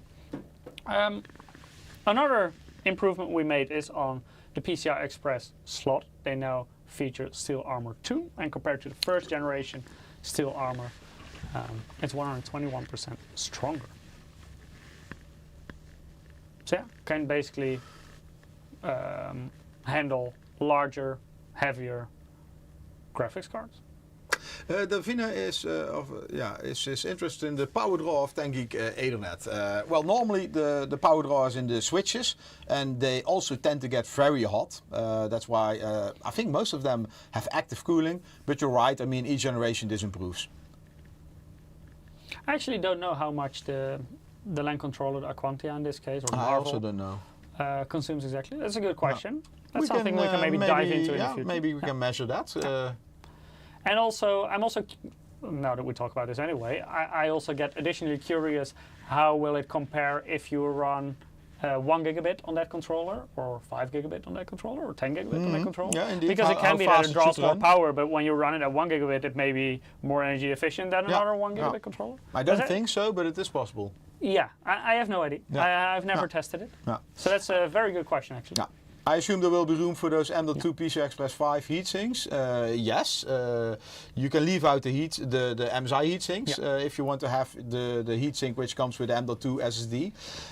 I also saw recently, I think Phison released a new controller which is consuming less power, so it doesn't get that hot, which also means it doesn't need a big heatsink. So Mike is demoing it. Basically what you can do is, if you take the heatsink off, you can install an SSD with a heatsink. Yeah. So if you have one of those bigger SSDs, the Gen 5 that have like a very tall heatsink, they can just go up there. So you can definitely do that. Keep in mind though that for certain slots they are covered by a single heatsink. So let me quickly grab Ace. So here, if you have the top one, that's basically covering a single slot. So if you take it off, then you can place your SSD here, and of course that can be a very high one. If you do the same thing on one of the lower slots, get this. Those are covered underneath this bigger part. So if you install one here, first of all, you'll probably get issues with your graphics card. Absolutely. And second of all, if you have a very high one here with a separate heatsink, you cannot install this back on your motherboard. So if you want to use one of those, I would suggest put them in the top slot because it's located. That's also the Gen 5 slot. Yeah, that's also the Gen 5 slot. Yeah. But still, you also have, this is for example a Gen 4 SSD with a separate heatsink. For this, I would suggest if you have one of these and you want to use it in addition to a Gen 5 SSD, then take the heatsink off, put it in one of these. Yeah. If you're not using a Gen 5 SSD next to it, then of course you can just take this heatsink off, put it in there, and use it as is. But yeah, definitely possible. I don't know, should we do another giveaway? Yeah, I think it's time for another giveaway. So if you haven't participated yet, go to msi.com. So that doesn't work anymore. This is like my standard talk that I always do with the giveaway. You need to change it. I'm going to change my talk. If you haven't participated yet, make sure you are on YouTube or Twitch, because there we'll put it in the chat once every 5 minutes. If you're watching on X or TikTok, make sure you get your ass over to YouTube or Twitch to click that link and participate in the Gleam giveaway. Within Gleam, you can perform certain actions. The more actions you perform, the bigger chance you have to win. And if you're already signed up today, no need to do anything again. You will automatically be included in the next drawings. And then I think we have our next winner for a game code of Star Wars Outlaws. So the next winner is Chatty. Congratulations, you also won a game code for Star Wars Outlaws. I see on X, Namita, that's Twitter, right? Namita is complaining about our support with a mainboard. In India, so sorry, that's far away. I cannot help you, but I think 3 visits to the service center. I assume you're already with customer support in contact. Otherwise, send an email to support@msi.com. They can help you. But yeah, for us it's indeed very difficult to respond to individual cases around the world. Yeah, and I agree with you. This is unacceptable indeed. So maybe ask them your money back. Mike, we are going to continue.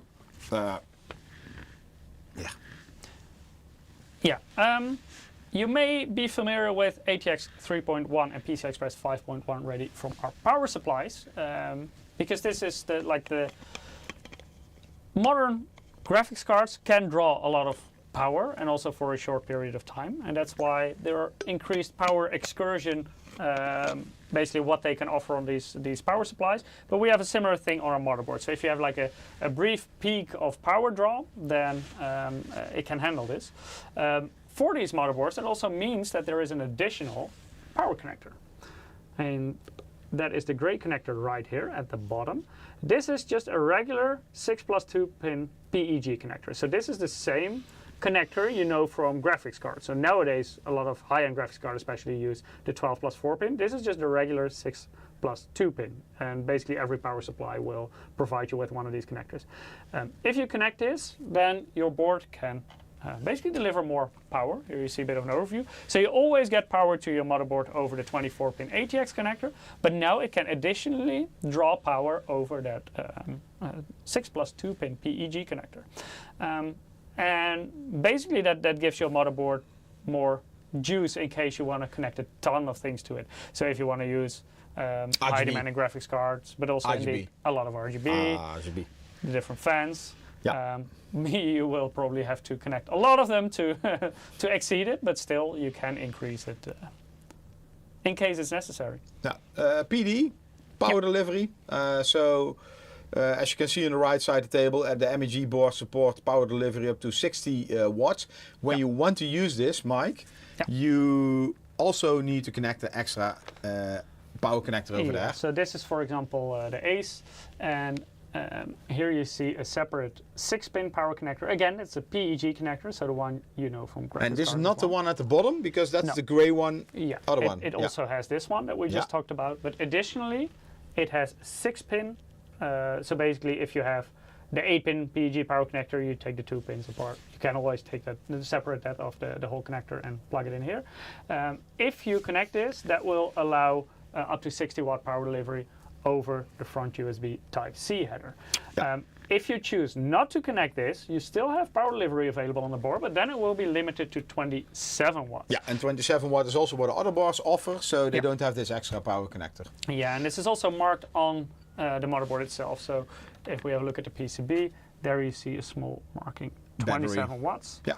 And that's for that USB Type-C front header. And here you also see that there is no additional 6-pin power connector present. So, good question from NRT. So, could you in sense run a 4060 with no cable directly to the card? Well, actually, that's not possible because the card itself decides where it draws power. And normally it takes part of the power of the connector. Modern graphics cards take almost everything from the connector. Yeah. And part, of course, from the PCI Express slot on the main board. And you still have the limits that PCI Express provides. So, like officially, that's like up to 66 watts, spec-wise up to 75 watts.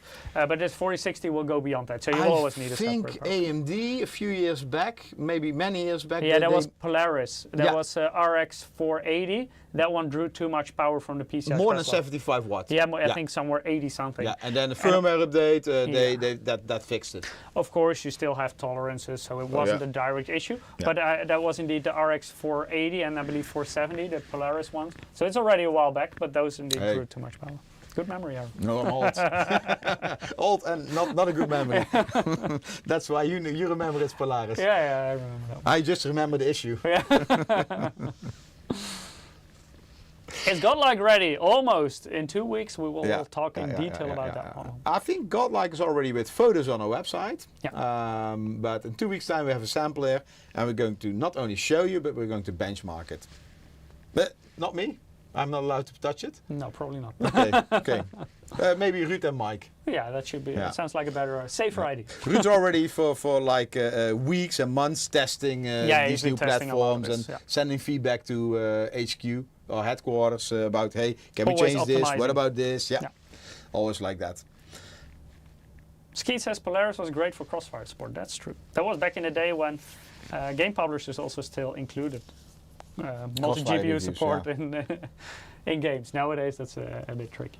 So we already talked about DDR5 memory with DDR boost, the SMT soldering, so you don't cut your fingers open on the back of the motherboard. The reinforced slots, and we also highlighted our PCI Express Gen 5 PCI slots where you put in the VGA. So that's also SMT soldering. Now we have something new, Mike. You have a GPU there, right? Yes, I do. Are you gonna hold this one? Yeah. Oh, sorry. There we go. I'm going to make people seasick. So here we have our motherboard. We have multiple. Oh, I like this board. Yeah, as long as you don't touch the carbon, then it's fine. Carbon? Yeah, that's the one I still need to record a video with. So don't touch that. This one is heavy. This is like, you don't have to go to the gym tonight because you lifted all these motherboards already. This one is a beauty. But what I want to show you is this button, and that's the Easy PCI Express Release button, or Easy PCIe button for short. You see a very small window in there, and as you can see now it's locked, it's I think. Window 3.11? Yeah. But there's a small lock in there, and as you can see right now it's locked, and when I press it, it unlocks. Focus has an issue, yeah. Yeah, and basically if you go a little bit towards there, yeah. This is where it does the magic, because this is what it actually locks and unlocks. So when I unlock it, I can put in a graphics card. So let me quickly grab one right here. I need to lift this a little bit because, of course, there are the maybe put the carbon below it. So now it is open and you can put it in. And when I then press this again, then it locks in place, and then, as you can see, it holds. Don't try this at home, by the way. Don't lift motherboards and graphics cards. Don't destroy my sample, Eric. But as you can see, it's quite sturdy. Yeah? If you want to release it again, then press the button again. Can I again do this? Yeah. Now you can take it out. Yeah. Okay. Without mainboard. So that's basically how it works. This button you will see Can we on do a this lot also of with these carbon? models. No, we cannot do anything with carbon because that one needs to be very fancy and shiny for the video. There it is. So I can also not No, you cannot. peel it? No, not yet. All the demonstrations there with different motherboards, but we can show carbon. But yeah, this is how the Easy PCI Express release button works. Oh, a lot of fancy animations. They spend a lot of time on the animations. Maybe let's go over all of this. Yeah. Oh, you locked it. Yeah, of course. Let me wake it up again. We are again. At least we should be. Yeah, there we go. Where do you want to start? One finger. One finger, okay. One finger. Should I take this one off? So basically, one finger. If you press this, then you can take. That's off. cheating. I see 5 fingers here. Yeah, okay, to lift it off. Yeah. You want me to lift it off with one finger? It says, the slide says one finger. Yeah, I think Slide's a bit over enthusiastic. No. One finger, show me. Oh, I shouldn't. If I can get it in place. This is always difficult when it's bigger. Yeah. So this is how you slide it in place. And then you click it in. Oh, one finger. It should be. Yeah, there was one finger. Was a bit too much. One finger? No.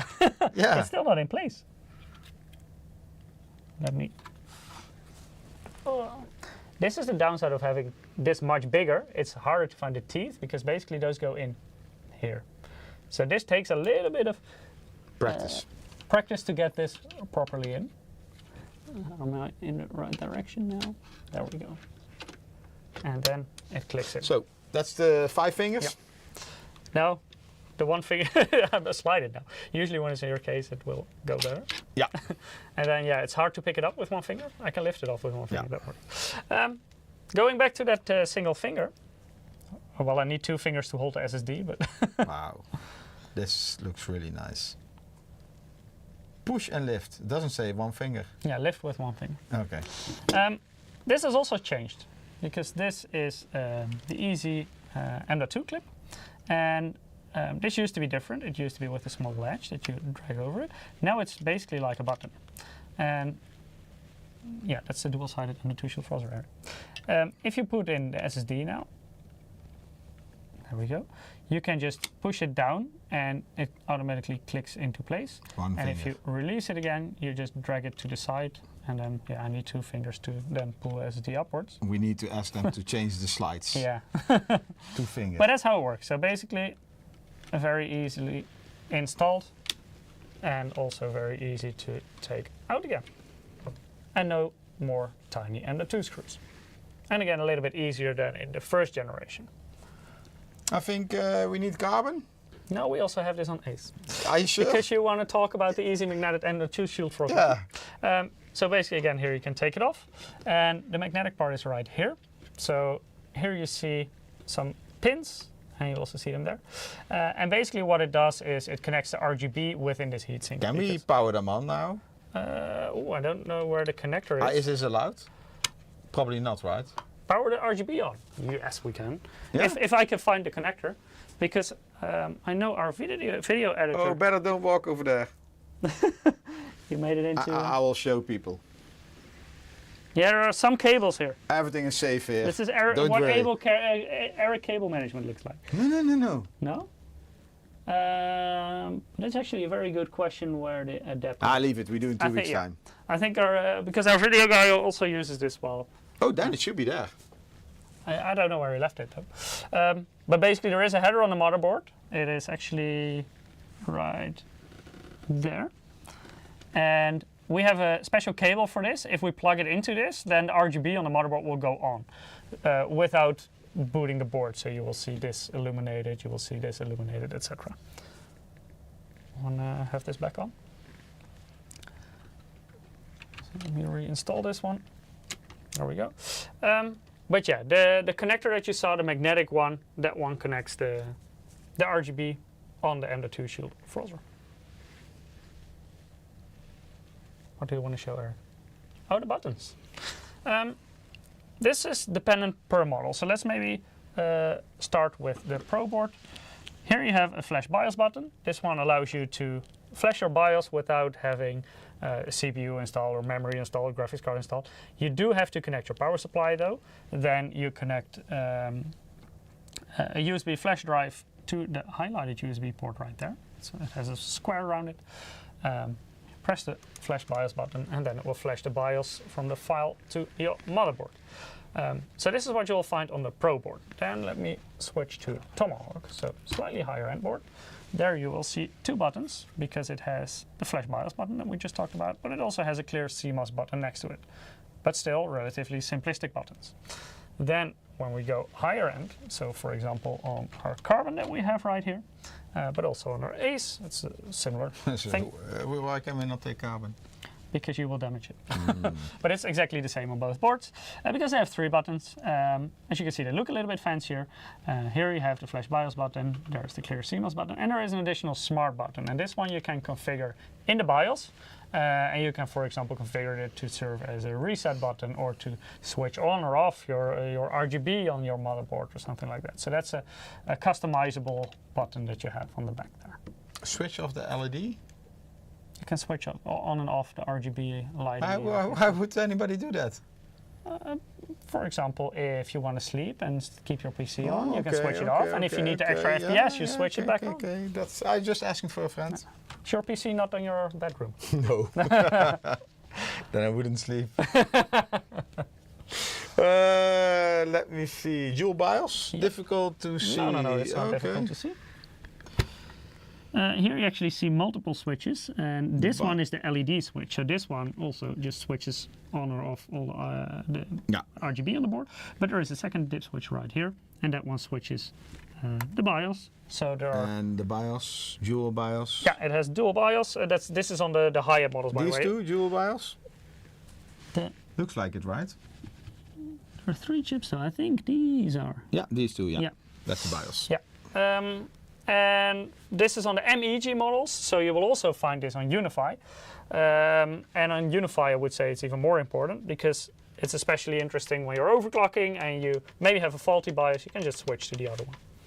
Yeah, you also have power and reset buttons, so if you use this on a test bench, usually what we do is we use a screwdriver or scissors to interconnect pins. Don't try that at home. That's of course not recommended, so there are some easy buttons on this as well. Here you can also see some voltage readout points. Those can also be found on Ace actually. So if you want to do extreme overclocking, you have some voltage measurement points right there. So you can connect your multimeter to those points. And here you see the same thing on Ace. There they are. Talk about the backside. Yeah. Because this motherboard has a nice backplate, and the same goes for Unify X's. There we go. And this is specifically something you will find on the higher end models. So when we have Tomahawk here, you will just see the back of the PCB. Yeah. All these boards also have integrated I/O shield, so also our Pro models nowadays have this. So no more separate shields included in the box. You can just easily put it in your system. No need for additional action. Then double ESD protection on the back and the keep out zones. So always make sure to properly install it there. And they are clearly highlighted on the PCB as well. It's maybe not the prettiest thing, but well, useful. It is useful, and it's also on the back of your motherboard. So when it's installed, of course, you will not see anything of it. No.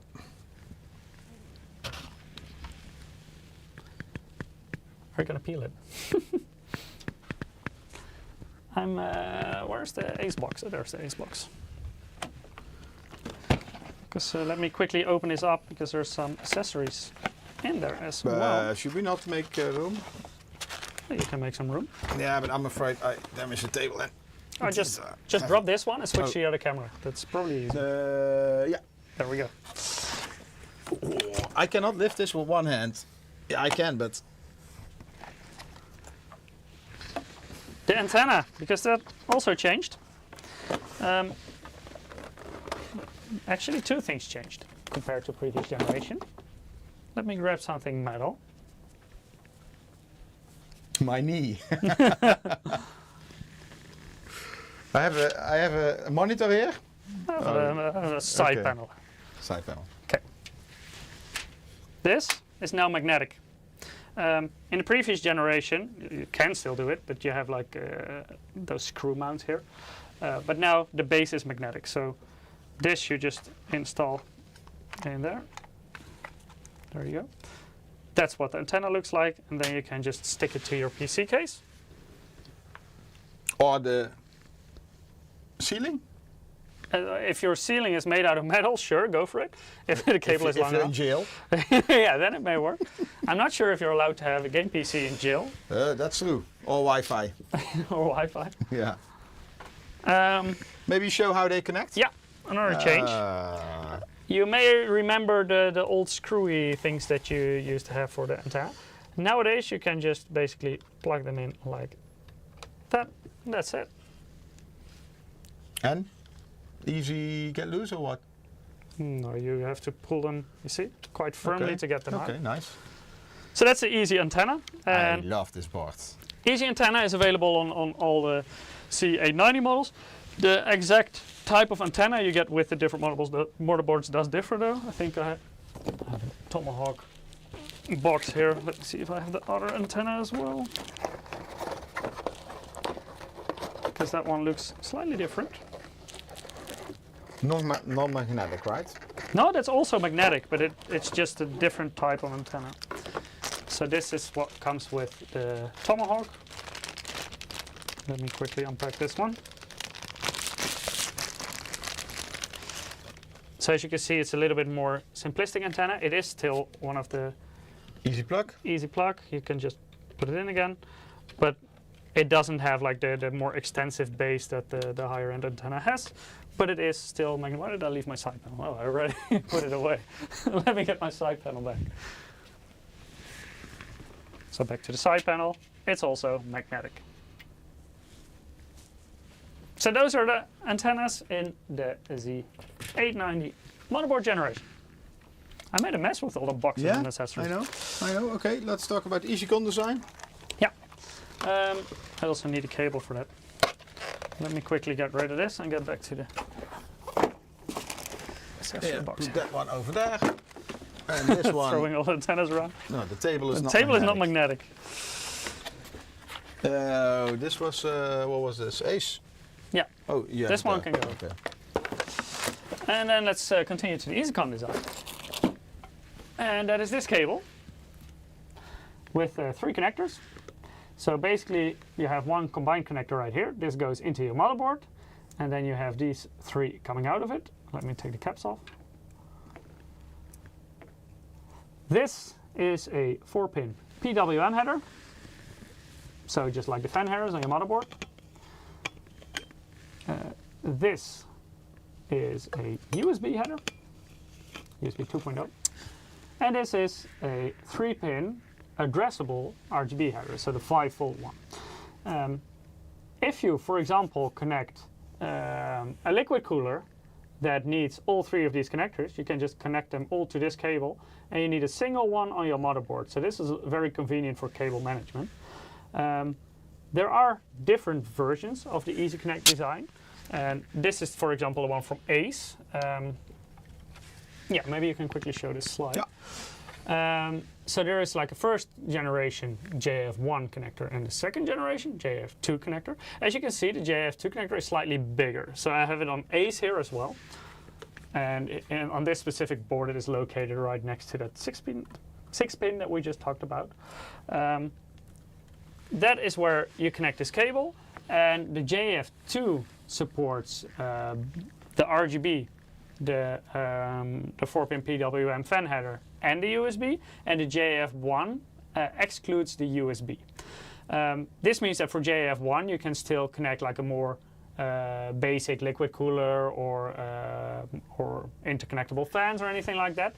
But for the JF2 you can also connect one of the fancier liquid coolers that, for example, have a screen on the CPU block, because that screen actually needs the USB 2.0 connection.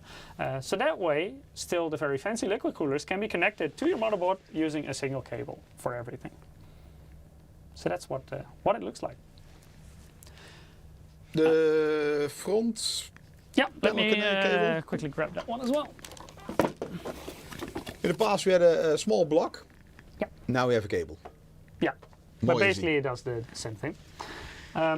So this is for all your front panel connections. So the power button, the reset button, power LED, HDD LED. You know that all those connectors can be very tricky to install when you have a lot of other stuff in your PC case and maybe a graphics card even blocking it.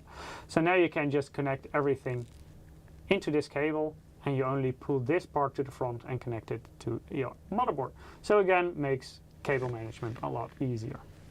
And it also means that... And not only cable management, I mean, it's a nightmare always to find the right pin. Yeah, it's hard to reach. Not with a screwdriver, it's just... Yeah, that's how you do it, yeah. until it boots up. Yeah, or until you see smoke or fire. I sometimes feel like I'm torturing somebody, like going over it. Stabbing it. Yeah. But the nice thing about having a cable instead of a block is also that you can have all the connection part behind your motherboard tray and just pull the plug to the front. Oh. So that makes it a bit nicer for cable management as well. Easy debugging. Yeah, we skipped dynamic dashboard 3. That's for Godlike. That's we for will Godlike talk about indeed. it in 2 weeks' time. But more of our boards now have the Digi debug LED. So Need that's the phone? no, I can show you. Yeah, it's small. No, that's just not that small. This is very doable. See? There it is. That one. Yeah, that one. But the small ones. Small one I can also show because it's right next to here. And there are also the Easy Debug LEDs, the Focus. separate one. Hello, camera, focus. So this is where if you have an issue, you can locate if it's your CPU or your memory or a VGA. And the Digi one, so with the small screen with the number on this it. more clear. Yeah, probably is. That you will find on the gaming models, but not on the Pro. Or no, the Pro Dash A actually also has it, but Pro Dash P I believe does not. But no, indeed. Yeah. So yeah, more models nowadays have the fancier debugging. Yeah, nice. The nice thing about having a number is also that you can get like an error code on there. So if there is any specific issue, you can pinpoint what it is exactly instead of just knowing it's a memory issue. But you can also see what kind of specific memory issue it is.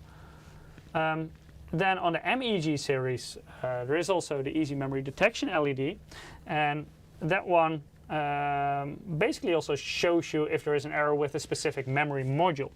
So let me quickly grab Unify X.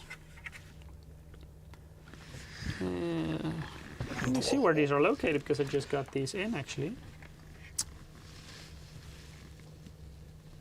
Have you already found them? Yeah. I think they're in this top corner. Yeah. And Ace should also have them. I think. Yeah, I think here on top. They're Okay. very Yeah. tiny. So basically it's in between. Yeah, it's Nah, very you hard cannot to see that. But there are like 4 LEDs, and basically when there is an issue, you can see it light up for which specific slot the error is there.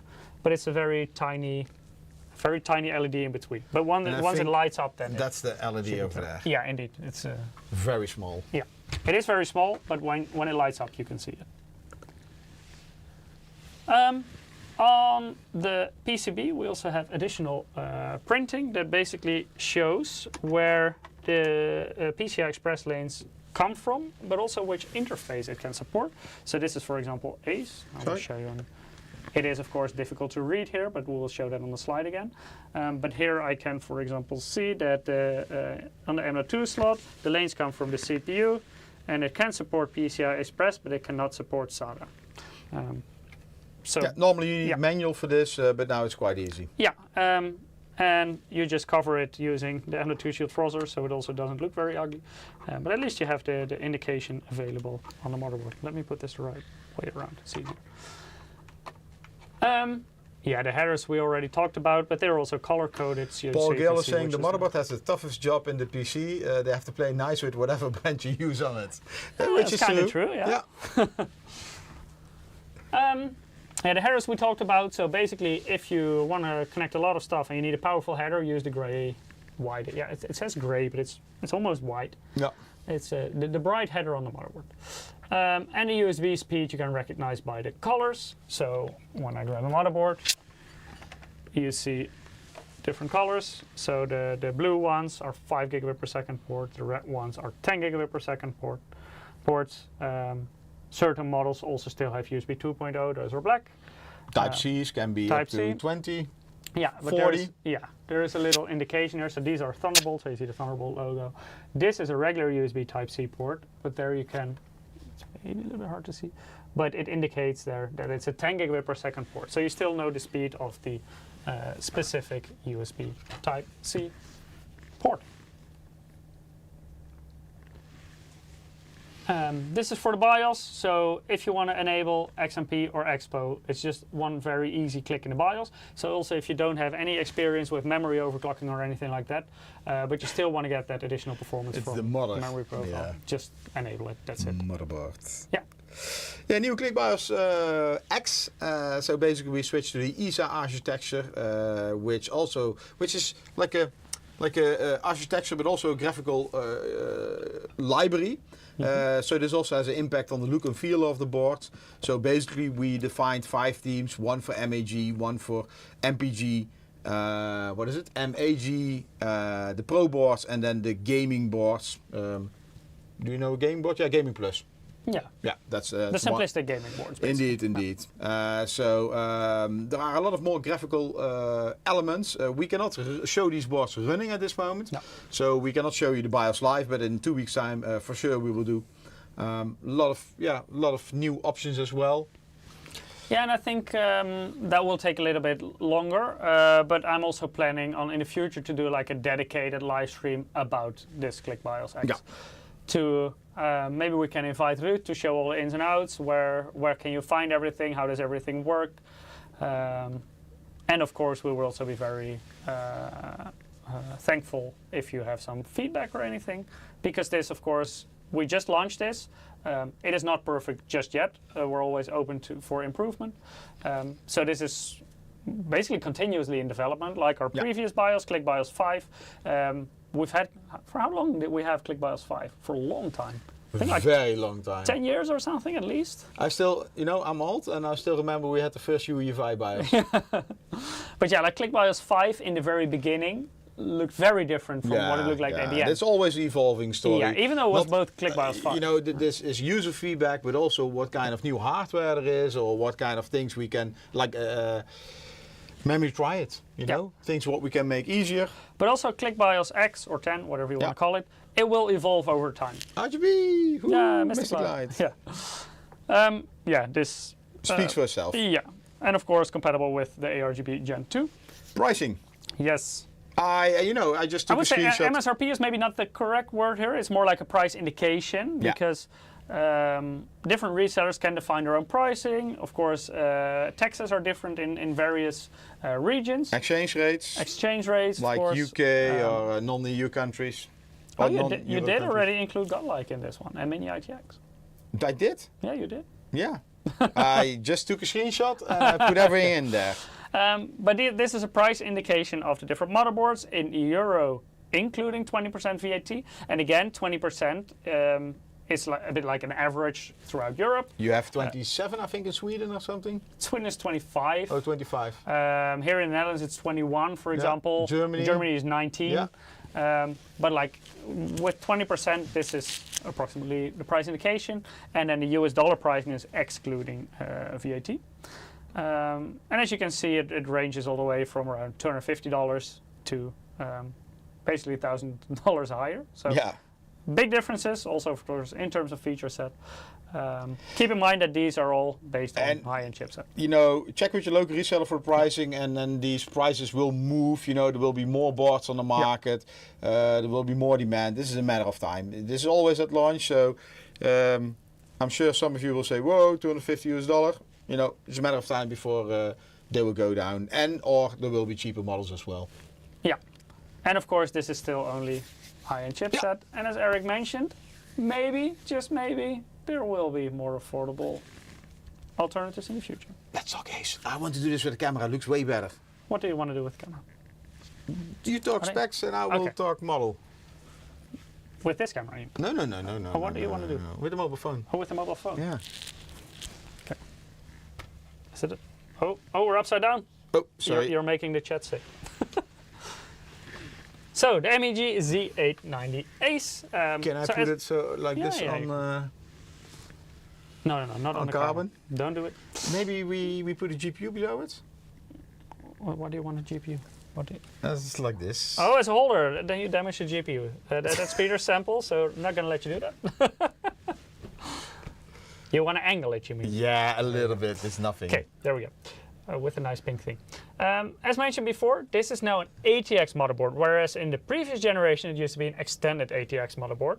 It is still an extremely high-end motherboard. You can also see that in the cooling. It has a FinStack heatsink. Underneath you will find 24 110 amp smart power stages specifically for the CPU. So it's a very extreme power design. It has an 8-layer PCB. It supports the Ultra Power Plus VRM design, so it also includes the external clock generator. You should film here because it has a very extensive I/O actually. I want to turn the board, but You can just turn the camera towards it. So as you can see, it's very full. I will mention some of it. It has a 10 gigabit LAN port. There's a Quantia chip. Light in my... No, it is. It's a big studio light shining into the camera. So this is a bad idea. Maybe you turn around. Hey, you wanted to angle it in this direction. Hello. There we go. That's way better. Yeah. So 10 gigabit LAN port here. It has Wi-Fi 7. We've just shown you the antenna. It has a whole bunch of USBs, and as you can see, none of them are blue. Marok wants a new PC. Yeah, please put your address in the chat. We will ship you one. Yeah, we always send random PCs everywhere. So busy during the week. Always shipping those free PCs. Always shipping those free PCs. As you can see, there are no blue USB ports. That means that there are no 5 gigabit per second USB ports here, because all of the Type A ports are 10 gigabit per second. Then you will have this Type C port right here, and that one right there are also 10 gigabit per second Type C ports, and the additional 2 Type C ports here are Thunderbolt ports, so those can go up to 40 gigabit per second. Then there is HDMI port. This one with the square is for the flash BIOS button, and that's basically the I/O. By the way, you have 2 analog, 1 input, 1 output, and there is a digital SPDIF or Toslink, whatever you want to call it, a digital audio connector as well. That's Ace. Massive attack. Huge problems at his side. Is the giveaway ended?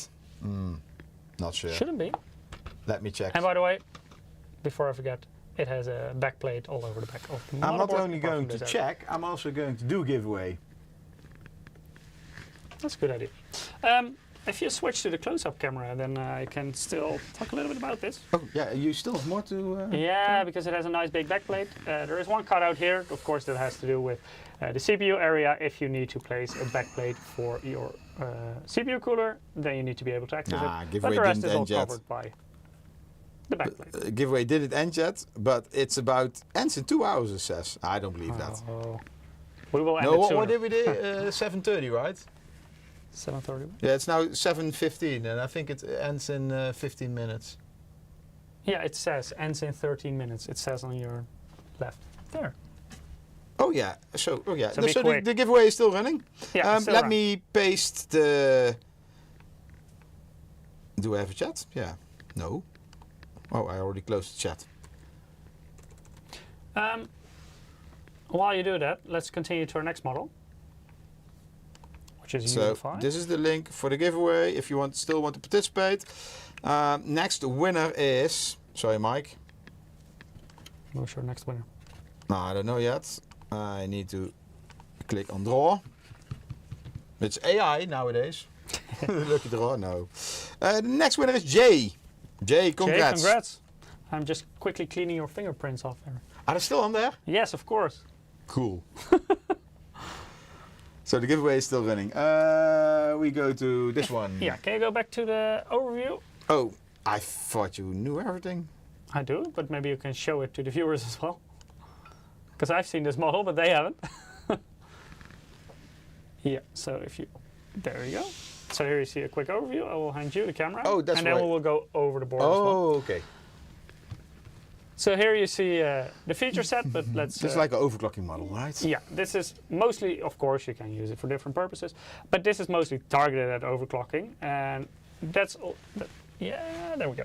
And that's, for example, why you find these PS2 connectors here to connect a mouse and a keyboard. But when we go back to the back, Another major overclocking feature is the fact that this one has 2 memory DIMM slots. So for memory overclocking, this will be far superior compared to any 4 DIMM slots. I need to have a gimbal. Yeah, you do, because you're a very shaky person. This one also very powerful VRM.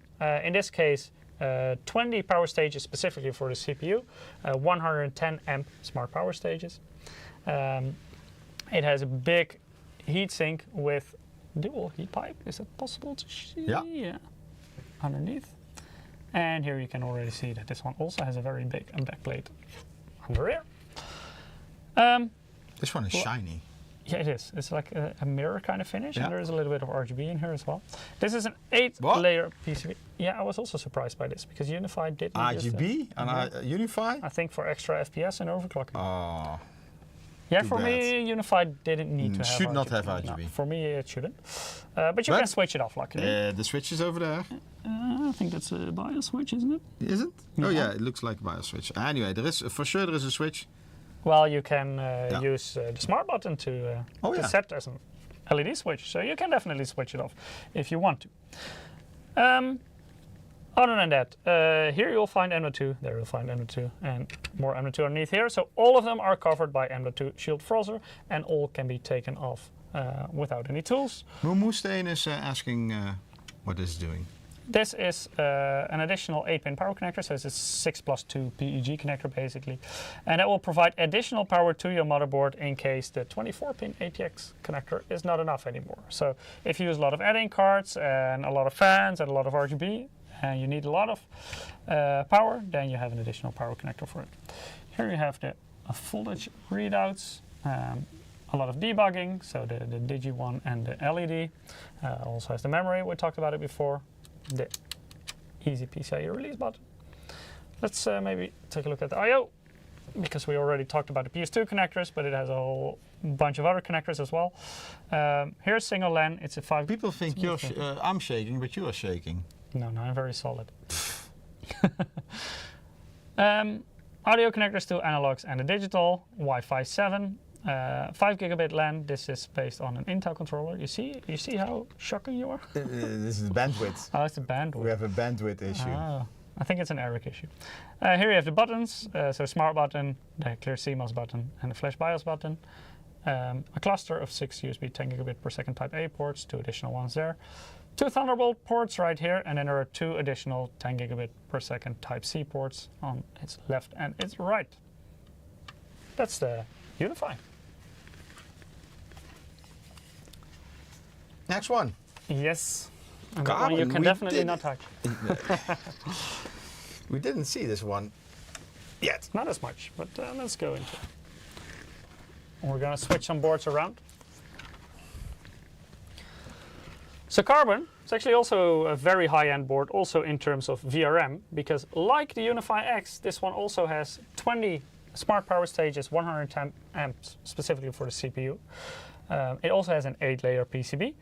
Can we peel it? No, not yet. Why not? Because video. So Mike is recording together with Robin, our video editor. Later on you will see this CEO specific model on our YouTube, on our Instagram, on our other socials. That will be this board. That's why I can't come close, because he's afraid. Because I know you, yeah. I'm damaging it, scratching it. I know you will if you touch it. But this one looks so nice with RGB. It does really look nice with RGB. You will see that in the video, Eric. Yeah, as you can see, a lot of M.2 slots as well. All of them can be are covered by M.2 Shield Frozr that can be taken off without any tools. Easy debugging right here. As you can see, you don't have the voltage readouts here. So it's still a high-end board, but it's not as much targeted at overclocking as the Unify is, for example. This one also has 4 DIMM slots. The 8-pin power connector again on the bottom. Let's head over to the I/O, because I think that's where this board definitely shines. It has 2 LAN connectors, so both of them are Intel. One is 5 gigabit per second, the other is 2.5 gigabit per second. It has Intel Wi-Fi 7. Again, you get the optical audio output as well as 2 analog, 1 audio input, 1 audio output. The 3 buttons that we talked about before. 10 USB Type-A ports, 4 USB Type-C ports, or no, 3 USB Type-C ports, of which 2 are Thunderbolt ports and the other is 10 gigabit per second port, and there is an additional HDMI output. We have Lion Lawrence asking for a monitor. Why it's not on stock? Sorry, I really don't know. Which Best to market? check with, best to check with your reseller, because we don't have detailed information for every single region. Your reseller should be able to provide you with a better answer. The next model we don't have here right now, but we can already talk about it a bit. It's the MPG Z890 HTI Wi-Fi, and as you can see, the big difference with the previous generation is that it now has a white PCB. White PCBs used to be a little bit tricky in terms of signal quality, but nowadays they are good enough to get the signal quality that we need for very high frequency DDR5 PCI Express Gen 5. It also offers an 8-layer PCB, so that's still equal to the other models that we talked about before. It has 16 19 amp smart power stages specifically for the CPU. This one is only ultra power, so not ultra power plus. So no external clock generator for this one. For that you need to go carbon or higher. In terms of cooling, still very extensive cooling. No backplate on this specific model, but you do still get M.2 shield froster on every single M.2 slot. You get 5 gigabit LAN. You get Wi-Fi 7. Very rich AO in general. Yeah, that's basically it about the HTI Wi-Fi. Then we have an ITX one, but that one we will talk about in 2 weeks, like the Godlike. So we're going to continue with our Tomahawk. So let me quickly grab this model, because that one we have. You have a menu open over your slide. Do I? No, you do. I thought you wanted to print something, or I don't know. You send everything to the printer. So, like the HTI that we just talked about, this one also has 16 smart power stages, 90 amps specifically for the CPU. One difference, however, is that this board is a 6-layer PCB motherboard, whereas the other models that we talked about were all 8-layer PCBs. Again, you get M.2 shield froster on all of them, but only the primary one is double-sided M.2 shield froster. So if I take it off, you can see it right there. Easy PCI Express release button. This is very difficult with one. I really need to get a gimbal for this. Yeah, you do. Here you get the debugging, both with the digicode and the LED. Then let's move over to the I/O.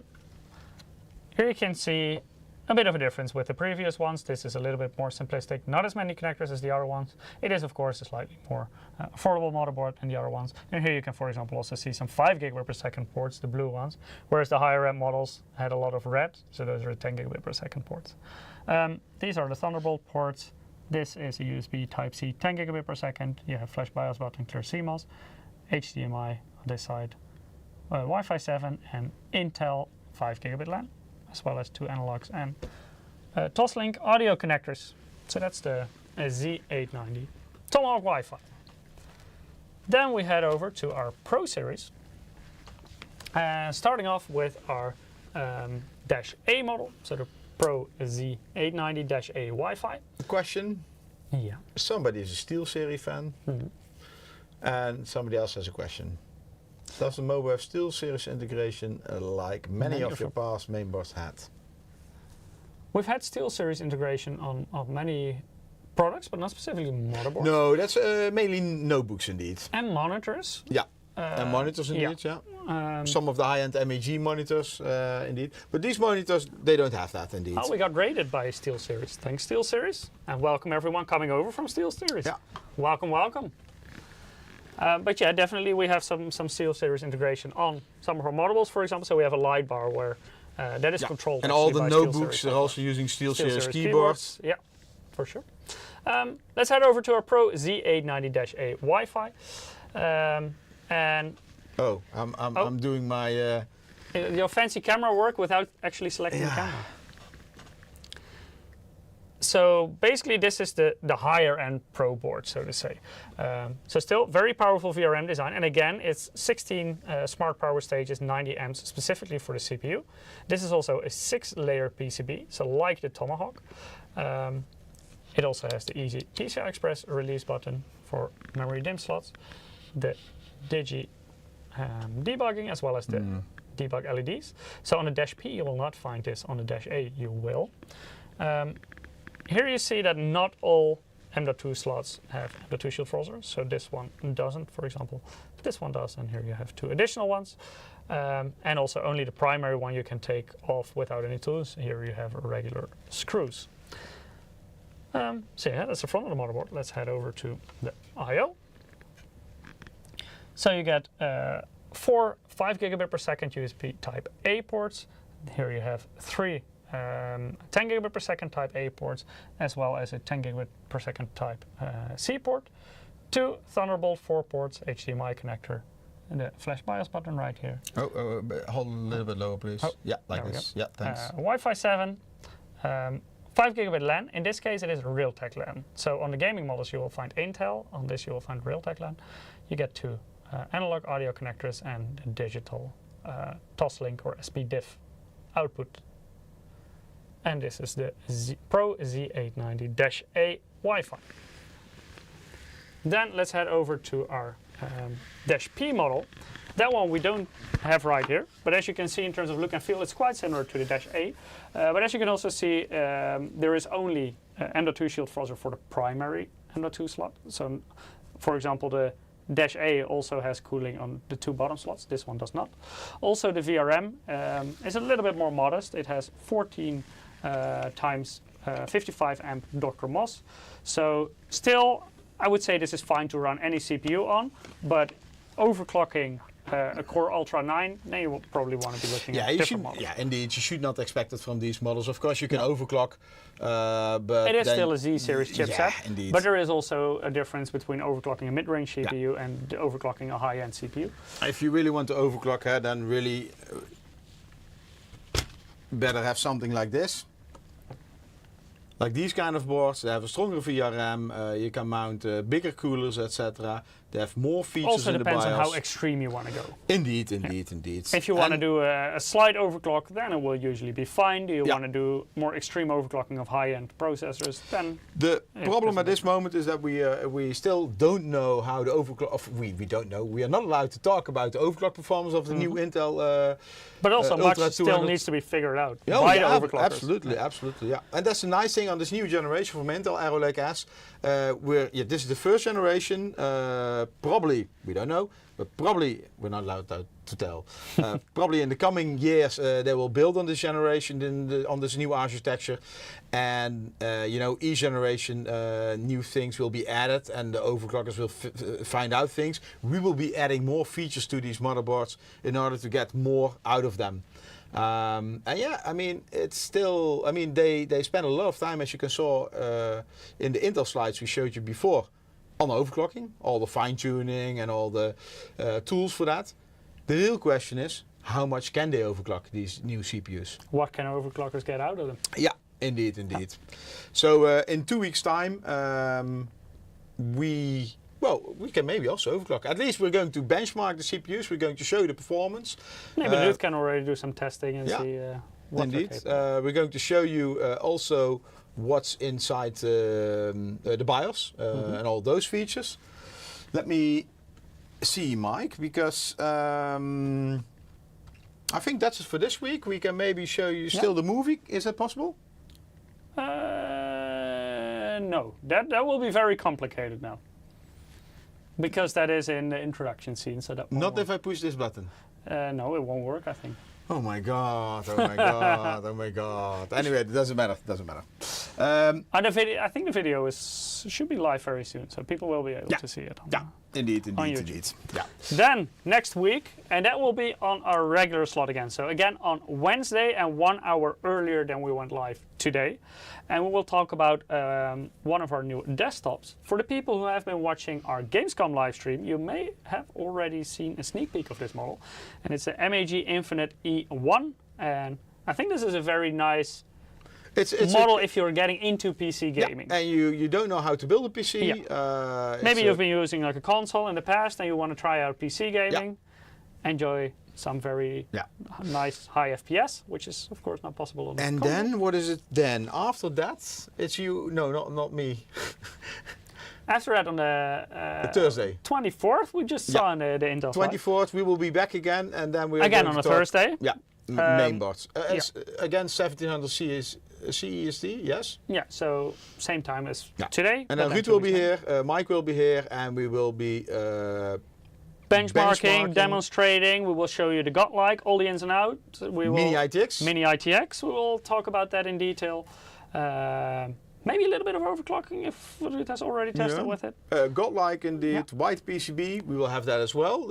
Yeah, that one we can also show you then. There's Yeah. actually 2 white PCB models coming, the ATX and the Mini ITX. But Mini ITX we are not getting, right? Yes, Also. I'm trying to. Oh, you're Of trying course, to. it's Mini ITX. Yeah. So hopefully also Mini ITX. But definitely godlike and definitely the ATX HTI Wi-Fi. Yeah. So that's for in 2 weeks time. And after that, we'll see by then.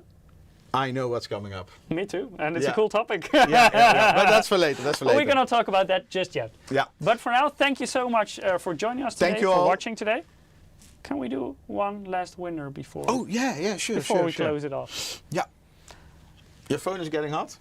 Yeah? Should I disable the Yeah, better. camera thingy? Okay, last winner for today. For a game code of Star Wars Outlaws. I'm going to do 2. Okay, sure. I'm going to do 2. I'm glad that you're sending them out. Oh, yeah. Am I? Yeah, you are. Now you are. Okay, next winner is Electric Yoshi. Congratulations. And the last winner for today is Dr. Kiri. Congrats to you you too. both. You will get Star Wars Outlaws, and if you find out how you finish level 1, let me know, because I'm still stuck in there somewhere. We should have a part 2 of my live stream. Figuring out this game. Struggling with Star Wars. Yeah, indeed.